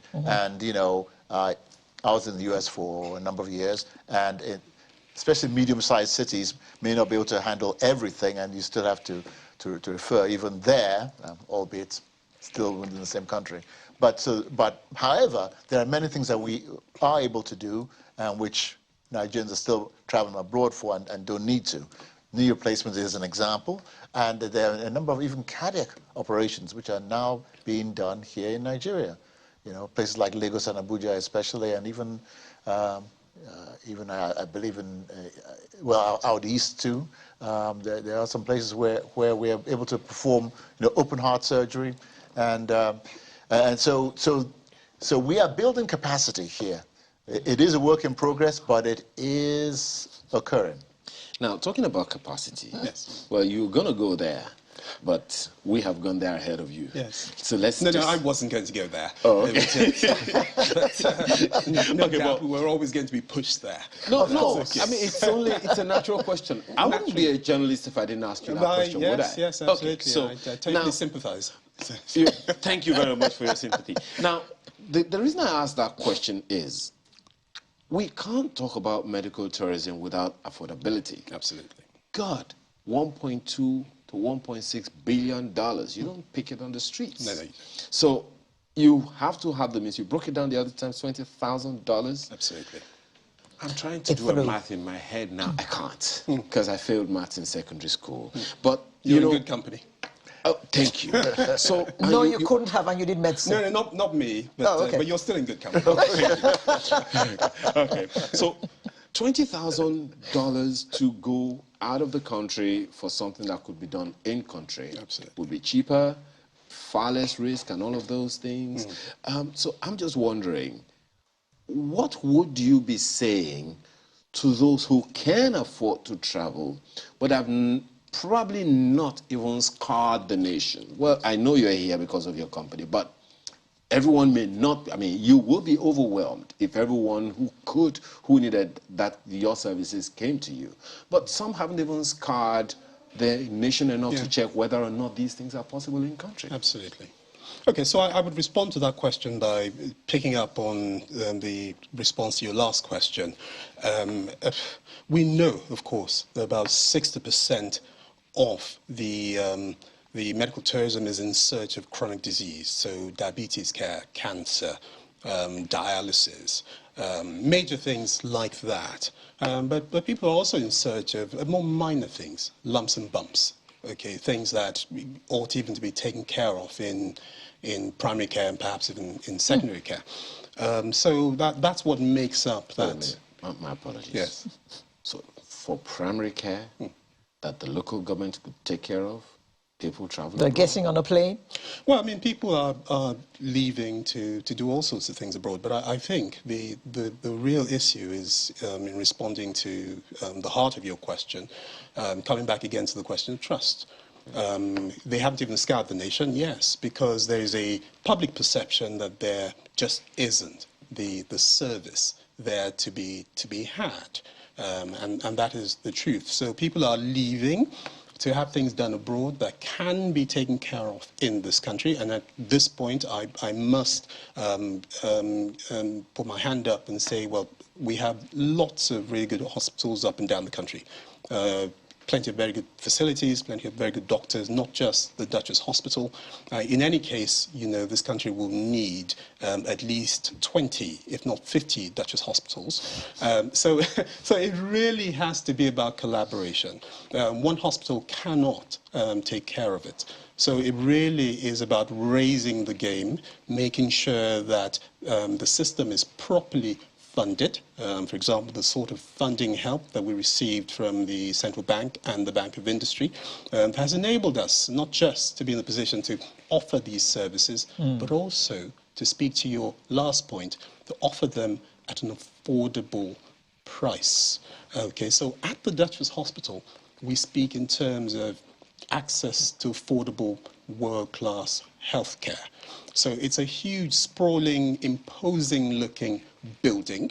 But what we're actually saying is that this is a facility that is open to the community because of the funding help that we have received, which really we would like to see rolled out around the country. We're able to pass the benefits onto the people and as many as possible. Offer that access to world-class affordable healthcare. So I make bold to say on this program, for example, that for precisely that reason, to register the Duchess International Hospital is no more than 5,000 naira.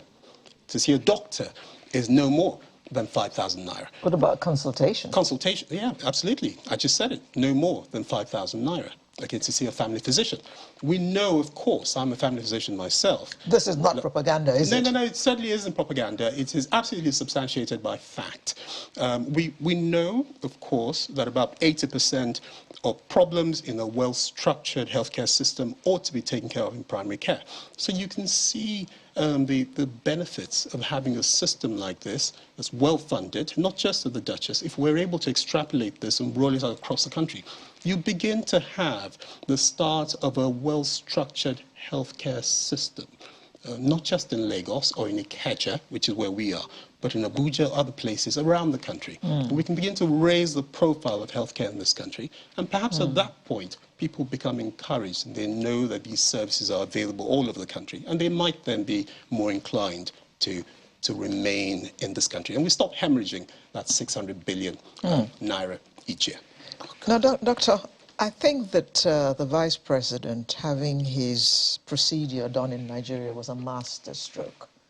How much do you think this will instill more confidence in Nigerians that they don't need to run across to Germany when they have a headache, that actually there are facilities in Nigeria, if they bother to search, that can take good care of them? I really want to commend the Vice President and express my gratitude, I would say, on behalf of the Nigerian medical community to him for that. And I do believe that shows leadership. And in fact, we have already seen people already contacting us, more people walking through our doors precisely because of the Vice President's action that he took. That's to be expected. That's to be expected. Yes.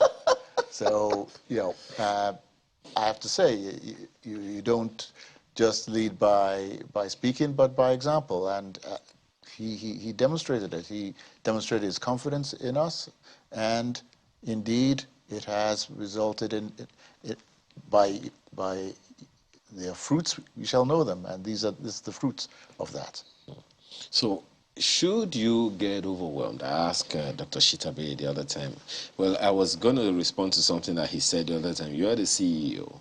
He is the director, so he knows where the true pinch is right there in the hospital. So should there be an overwhelming situation? Because just as you said, people will begin to search the country and they will find, as you said, 60, 70, okay, let me not blow my trumpet. Maybe just about 1 or 2, 3, 4, 5, or maybe 10 such Duchess Internationals all over the nation. Should there be an overwhelming demand for those services? The challenge that people have had over time is sustaining the quality of service delivery. You just talked about, you just let us know that you're a Nigerian-born foreigner.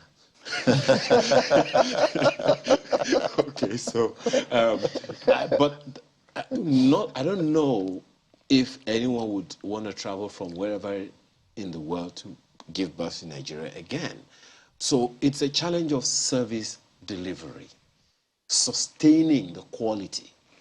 Should there be a surge in demand? Well, I can't sort of deny that that is a challenge. You're correct. You have, and it's, of course, it is my job. My CEO will be looking to me and does look to me to provide and to maintain that quality. It is a challenge, and what we need in general as a system to meet this challenge is funding, and of course capacity and capacity building, and of course a big part of my job is to make sure that we have the capable people in place and in the correct numbers to meet this challenge and this surge. We certainly have the potential for that capacity within the country, and sometimes you have to source some of this capability from outside the country, usually from Nigerians. We're still talking about Nigerians here, but we know that so many of them have left the country. Well, a place like Duchess, and as you said, there are other duchesses around this country, very frankly. As he said, I did. Yes, well, yes. And so places like Duchess are able to attract these Nigerians who have top-notch qualifications, and we are doing so. We have a program to provide top specialists, again, mostly Nigerians, who may actually be abroad, and they actually can provide consultations, sometimes virtual, but they also come physically to Duchess. They even come and operate in Duchess from wherever they're based, whether UK or US. So those are the techniques we are using to provide the capacity. So you try not to hemorrhage personnel. Precisely. In fact, we are attracting them. The reverse medical tourism is starting with those personnel. Would you say that this surge has actually started with the VP coming to your place? Because the VP not going abroad is going to strike a lot of people. I mean, I'm sure many of them hadn't even heard of you until he came along. So do you think that this is going to make more people actually search, say, oh, if the vice president, no less, can subject himself to, getting this kind of medical procedure in Nigeria, Nigerian doctors, it means that there are many more hospitals like this around. So maybe I should shop around Nigeria before I commit to flying off to India or wherever. Absolutely, and what I will say is that the vice president coming to the Duchess International Hospital, and there is only one Duchess International Hospital, by the way. Many hospitals doing wonderful things up and down the country, but there's only one Duchess. For now. It is for now, Such conceit. Yes, absolutely. So it is a remarkable vote of confidence in the Duchess, in our facilities, our services, the capacity that we have to deliver this service. But it is also a very, very important statement about what this country can offer. Okay, and what should be happening in terms of not just patronizing, but investment that needs to go into the healthcare industry in this country. I'm sure, of course, that a lot of thought went into the Vice President's decision to do that. And I think the Duchess Hospital had the opportunity on behalf of the entire healthcare industry to say that, well, we can do this. And we hope that we were able to serve the Vice President and the people of the Federal Republic of Nigeria correctly that. Just one last thing before we go. So we have all of these challenges. We have all of these limitations. Yet the number 2 man in the country of 200 million people chose to literally place himself in the hands of the medical industry in the country. What does that say?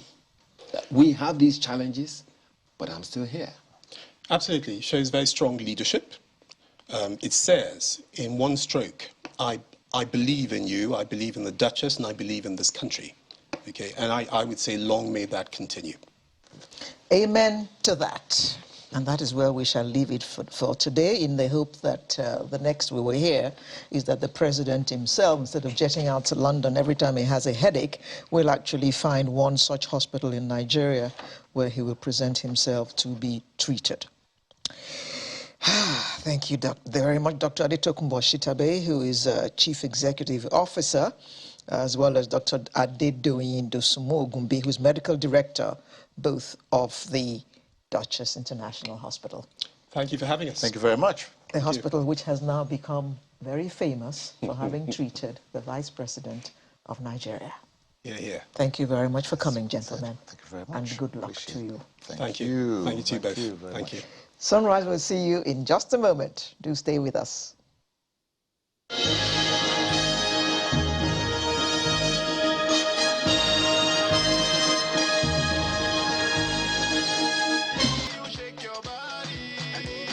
Well, thank you so much for staying with us. Well, that was a very revealing one.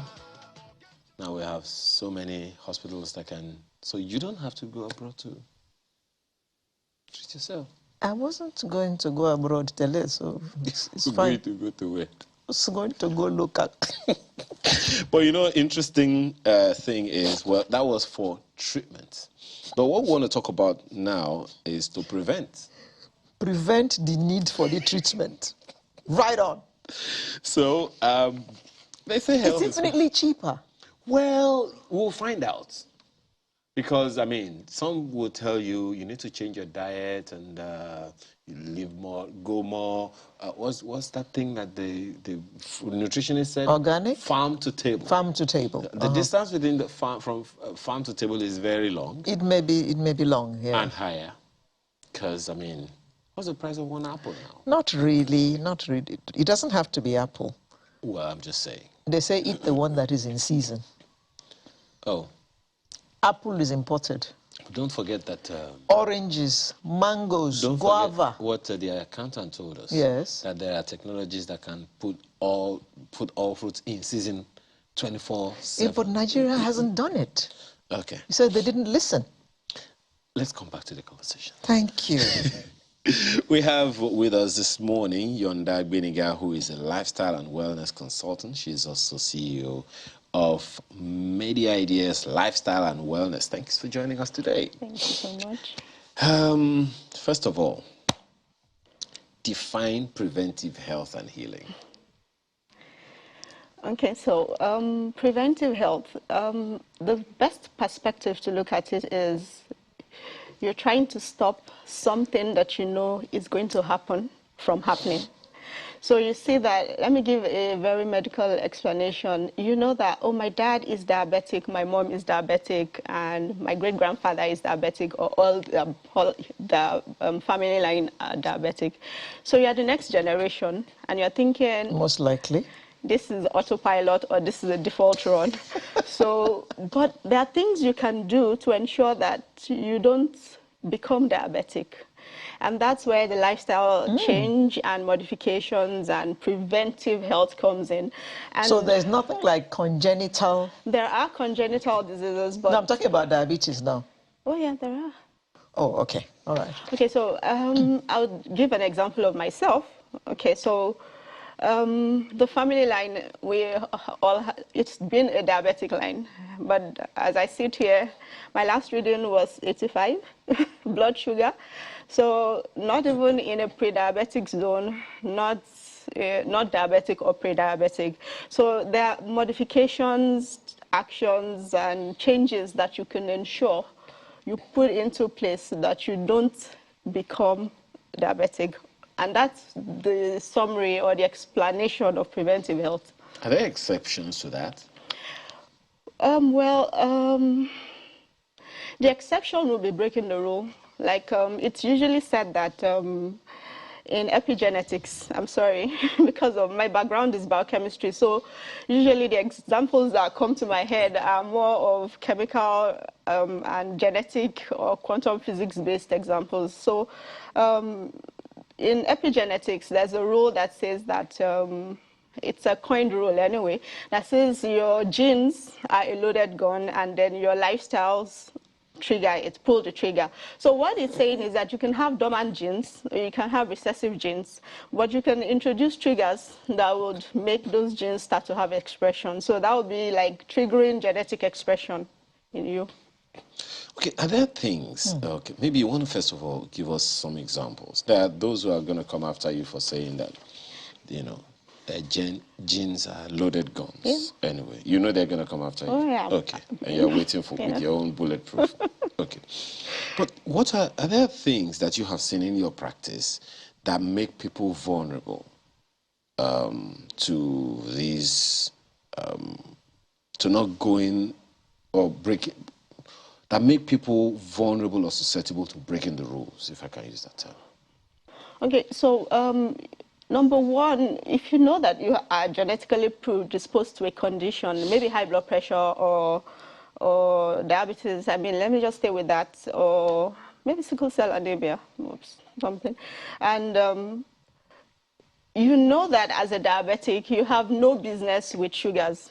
You know, that is going to stress your pancreas, it's going to make your insulin levels surge and all that. So there are things you should not, you have no business with some things. You have to live a regimented life, a controlled life.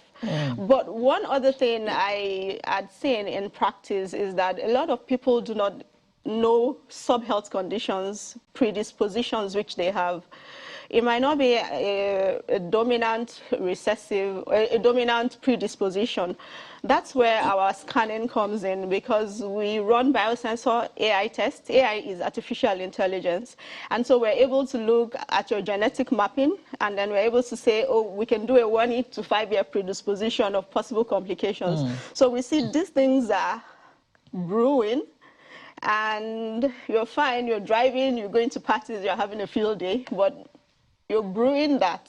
And we can use the AI and the sensors to determine that. So those are some of the things that hold people back. They don't know what they're brewing. It's a sub-health state. They don't know what they're brewing, and so they have automatic expression of those conditions, and then they go down with it, alongside with just plain disobedience to lifestyle rules. So pardon my language. Are there any generic things that human beings can do that will be preventive of many of these conditions? Okay, so the populace is focused on processed foods. We love fast foods a lot. You know, we want anything that is fast. Because we don't have time. Yeah, but we need to, because we need to understand the damage that some of these artificial sweeteners, toxins, which we are having on, are doing to the cells. And you know, the problem is the damage is like genetic or very little. You can have DNA mutations, meaning altered genes, sorry. You can have DNA mutations when you take some of these things, and it takes time to express. So that's, really? Yes, it does take time to express, yes.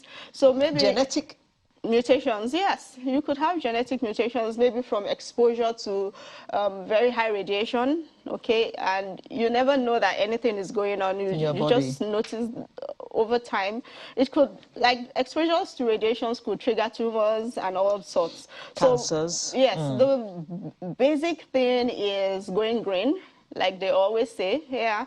Always snaking an apple, snaking a cucumber, always have that. You don't have to make it into smoothies and juices, but you could always incorporate them into your diet.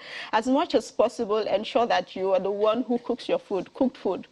Cooked food, yeah, but then the cooked food, you have to mix it with a lot of raw. So you're having maybe, and then if you don't have time to do the raw cooked thing, always be big on juices and smoothies. Now, I'm talking of natural juices. You have a lot of people out there selling smoothies and juices. Yeah, there's sugar, there's that. Start somewhere. Like, start. When you start, then you can progress to, okay, now I want to do it myself. I know this is good for me. I want to do it myself. But start. Okay. I mean, the challenge here is, I mean, you said something quite instructive, and a number of people watching us now will be wondering, okay, what do I do? Because you just talked about the fact that people could trigger things in their systems without even knowing it. Oh, yeah. How do people know in order to prevent such vulnerabilities? How will anyone, for instance, know that they're genetically susceptible by virtue of going someplace or doing something? You know, how do people know? Okay, well, I'll give a very generic answer. The first thing, like, you know, when you go to the hospitals, the first thing they do is take your history. They want to know your daddy, your mom, did they have all this? So you know that you are predisposed to something, okay? That's one. Then two... Not everyone gets asked that question. I mean, you just go for, you get into a hospital you've never been, the first thing they're going to ask you is, do you have a card with us? You don't? Get the card first. And then what is the truth, isn't it? You know, so get the card first, get the money, and then we can now start talking. Well, that's business. Come on, it's the truth, right? Yeah, but when you are in consultation, in case you present with some conditions and your doctor is investigated, he should ask those questions. Okay. When doing case taking, when taking his case notes, you know. So he should ask that question. And so you need to take a look inward so you know what is running in the family line. Then the second thing I always tell people is to scan. You need to check. You can't know what's going on, especially if it's asymptomatic for now, if you don't check. So that's where preventive health comes in and preventive health scanning comes in. So I see quite a lot of people, and I say it, I stand to be corrected, that the blood maintains homeostasis, that's balance. So sometimes you would do your annual medicals and everything will be fine. Why? Because the blood is trying to ensure that the balance is there. You know, by the time you start picking off your biochemical markers, your tumor markers from the blood, when you do your annual medicals, then the disease is already expressing. So you're in a war already. But if you can see your predispositions, because there are AI scanners that can pick as much as deviations from 10 to 100 cells. And so at that point, you are able to shut down whatever is going on. I've seen a few people who had some form of adenocarcinomas growing, and they went on a rampage, changed lifestyle, changed diet, did a lot of electrotherapy and all those stuff, infrared. And 2 years down the line, tumor marker had gone down. So waiting till things manifest in the bloodstream or in your annual medical is like, seriously? Okay, now, if you can give us some generic counseling now, if I can say that. Today is Saturday. Some parties are going on already. Oh, sure. Some are going to start shortly. And people are going to go to work from Monday to Friday generally and all of that. What are some basic lifestyle changes you would recommend to anyone to prevent system shutdown in their bodies? Yeah, so one of the basic things which we need to always have is we need to oxygenate, you know. Yeah, it's kind of difficult to sometimes incorporate that into your lifestyle regimen, which is exercises. So if you don't, you need to find a way of ensuring that you get an oxygen, especially post or pre or during the pandemic when we're already blocking our airways.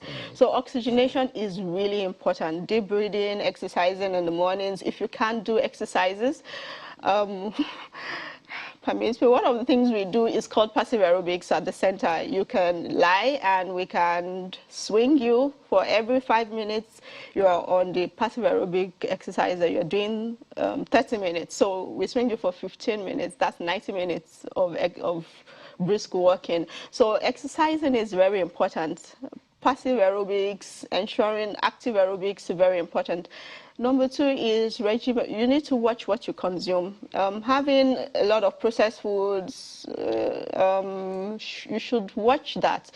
3, you need to incorporate nature into what you're doing. It's a no-brainer. Even if you come in, do infrared, do electrotherapy, and do all that, you still need to change your diet. Your intake is important.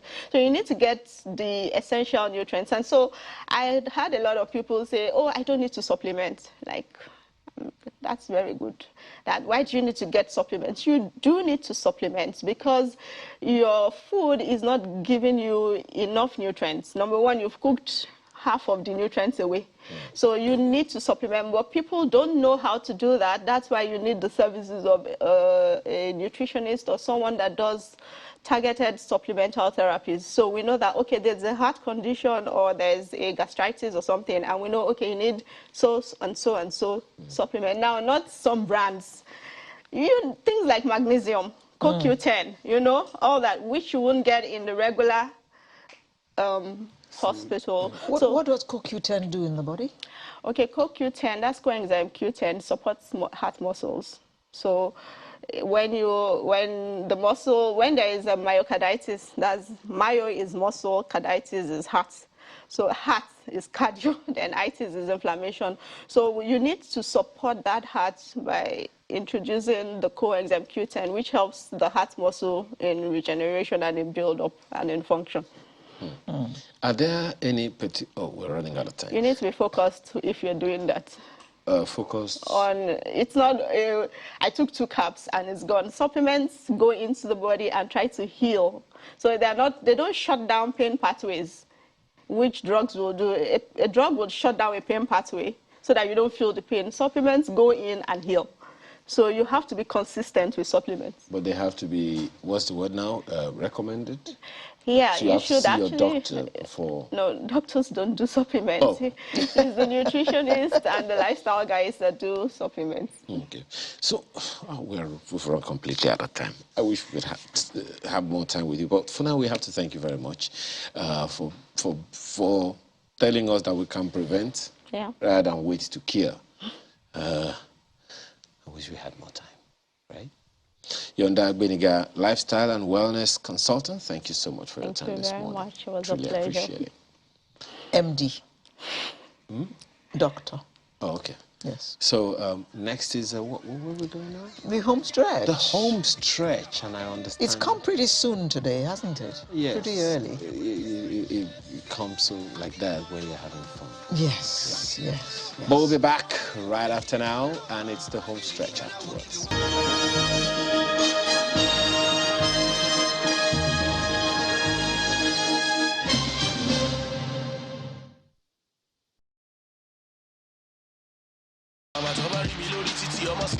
Okay, I'm sure you guess who our artist of the week is. Well, everybody calls him Ruggedman.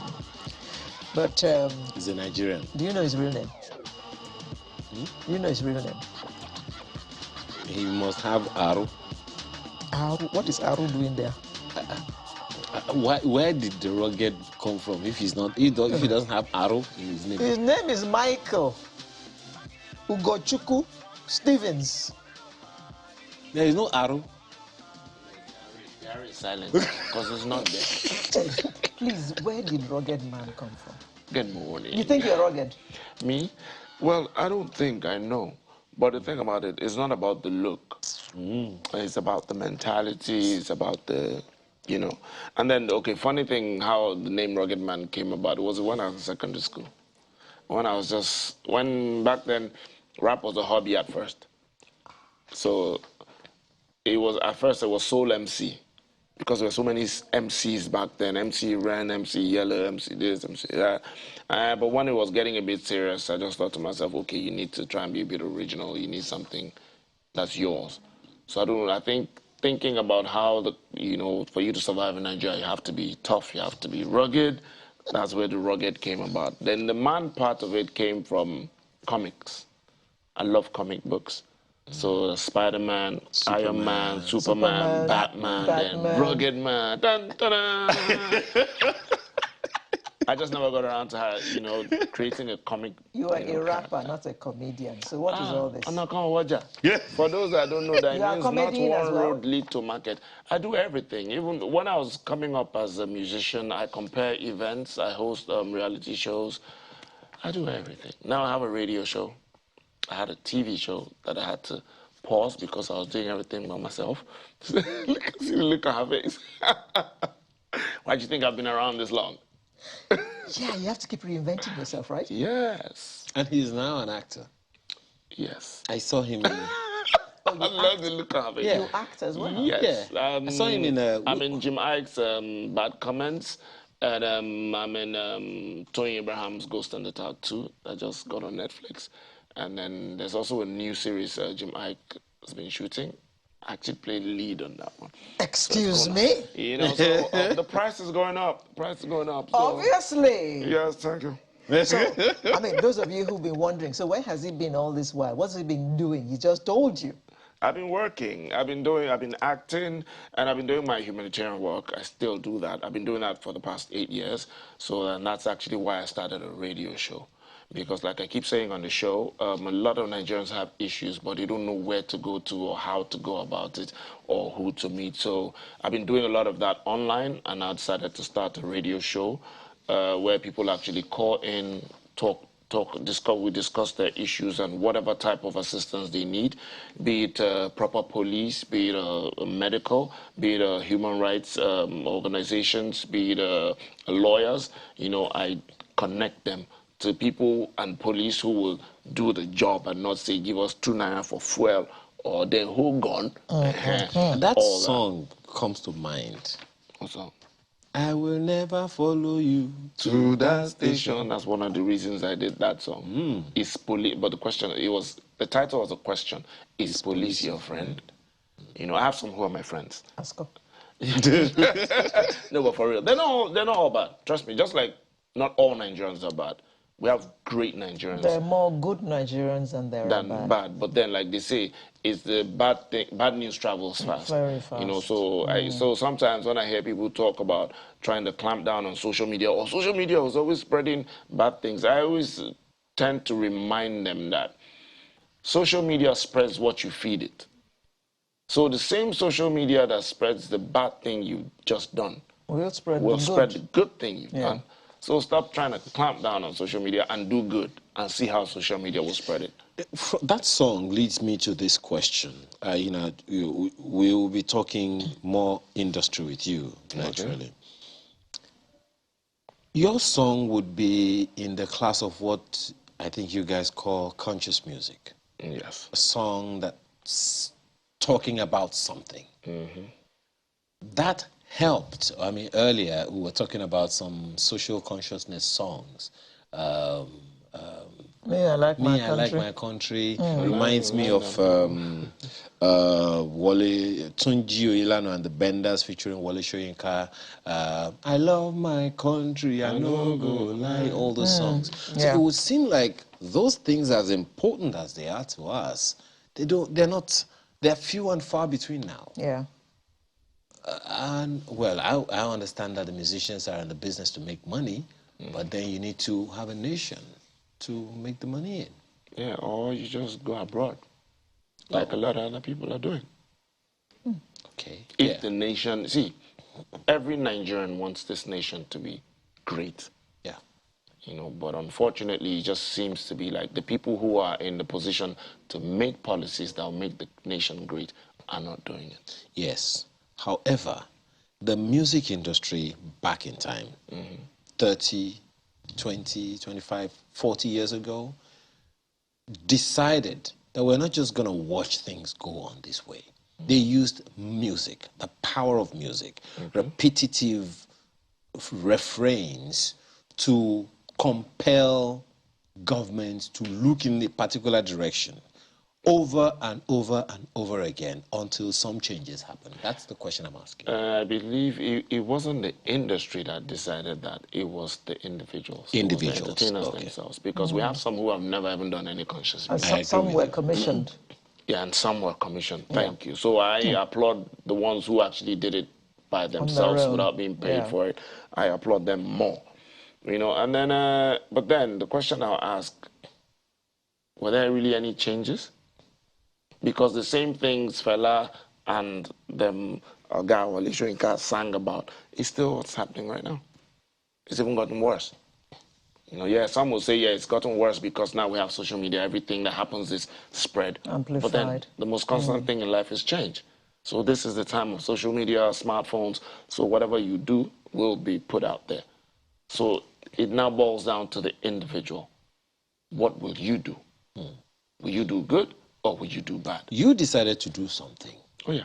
And you definitely weren't goaded to do Never. is police your friend. No one would go the Ruggedman, for God's sake. They're not the Lukai.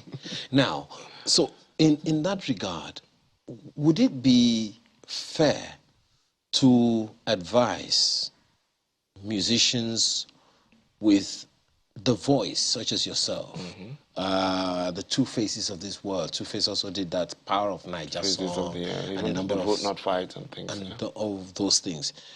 How significantly do you think? Because I know before you decided to do that song, for instance, you knew it was going to have one impact or the other.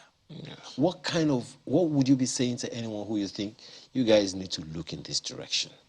Well, I'll tell them, you're talking entertainers, right? Yes. Oh, yeah. Mostly entertainers. I've been doing that. I've been doing that because I know a couple of years ago when the whole police brutality thing was getting it was getting on the rise. I actually did a video where I talked to entertainers. I said, look,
That So what are you They saying? don't do anyhow. What are They you don't do saying? What I'm anyhow. saying is they don't do anyhow. They don't come out and talk anyhow to the See, people or of we are the doing people. anyhow in Nigeria, is what you're saying. What do you A lot of mean? anyhow goes in What this do you country. mean? This is one of the anyhow. But the thing about it is I'm happy. Oh, geez. I'm happy the hardship in this country has humbled a lot of people. Now, have you ever heard anybody say, I will feed your family? Who are you?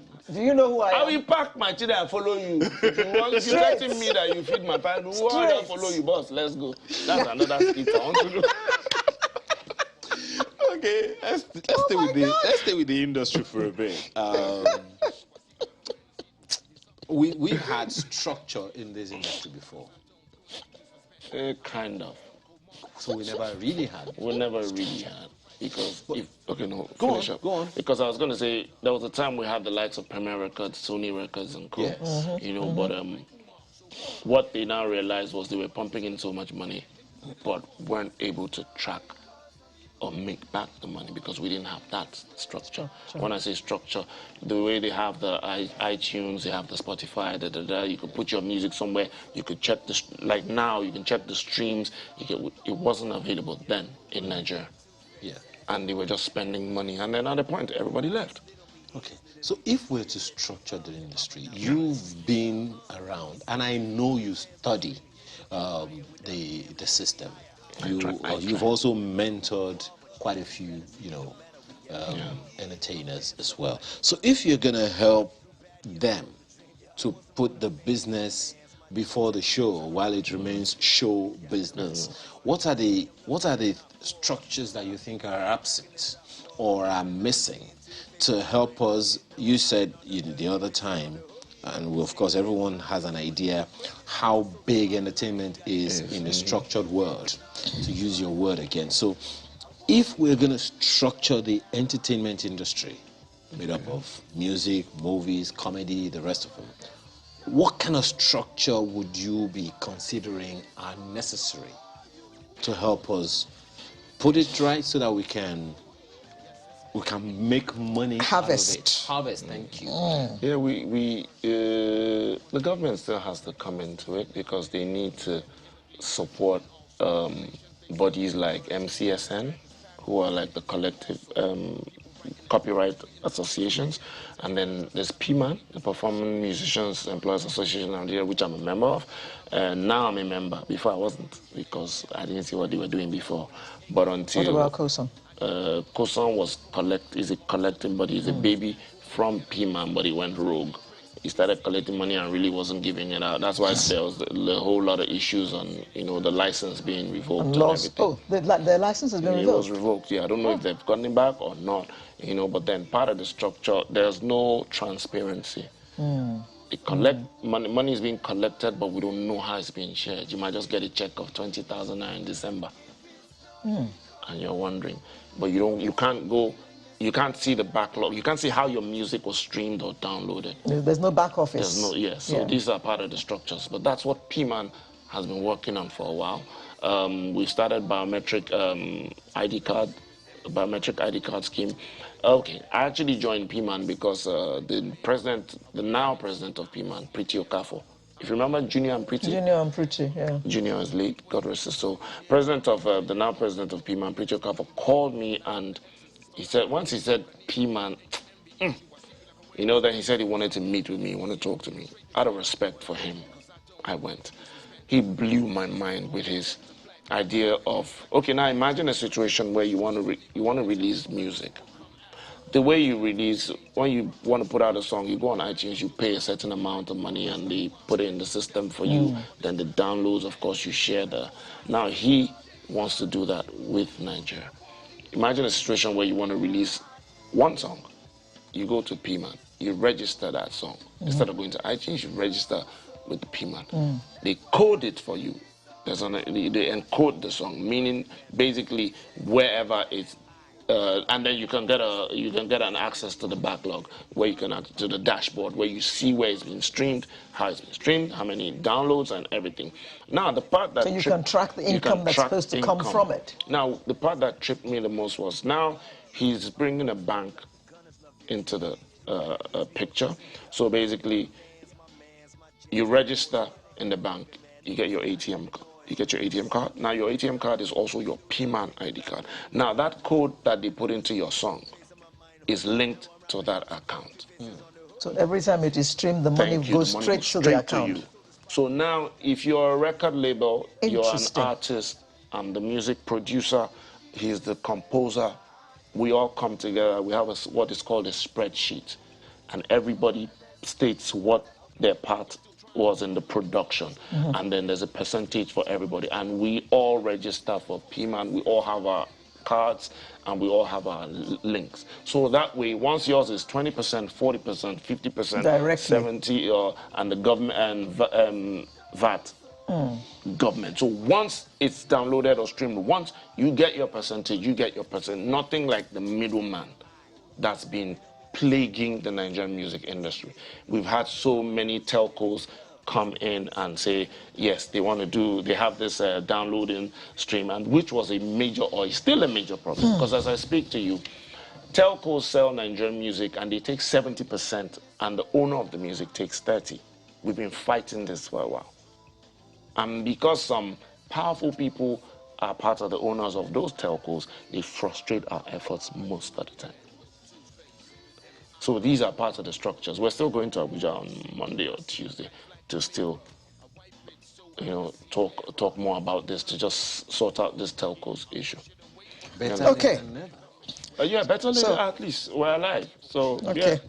Ruggedy, so in closing, what are you working on now? What are we expecting next? Well, what you should be expecting next from Ruggedman, yes, I haven't dropped music in a while, so yes, I have a new song with featuring Falz the Bad Guy and Small Doctor. Oh my God. Produced by Mastercraft. What kind of combination? Character. Hi, Falz. He's doing that knee challenge. Nah, man, we should have done it. Okay, well, no. So I have a new song with Falz the Bad Guy, featuring Falz the Bad Guy, Small Doctor, produced by Mastercraft, and then I have another one produced by Kims. But I'm working on shooting the video for that, and then of course I want to start a mini series on still along the humanitarian side, where I start talking about things happening to people. Okay, I don't want to talk too much. But then, yeah, there's a mini-series coming out. You are working? Yeah, I'm working. Oh, yes, okay. Yes. And then more movies. Okay, Michael Gochuku Stevens. Who's that? I mean, Ruggedman. Thank you very much for coming to talk to us this morning. We wish you all the best. Thank you. Okay? Thank you. Right. So, my dear partner. I have no words. We shall be back next week. Yes. And we shall bring you a fresh edition. My name is Ayo Makinde. My name would have been Alero Edu if I was female, but yes. Thank God I'm still Ruggedman. Okay. All right, then. See you next week. Bye-bye.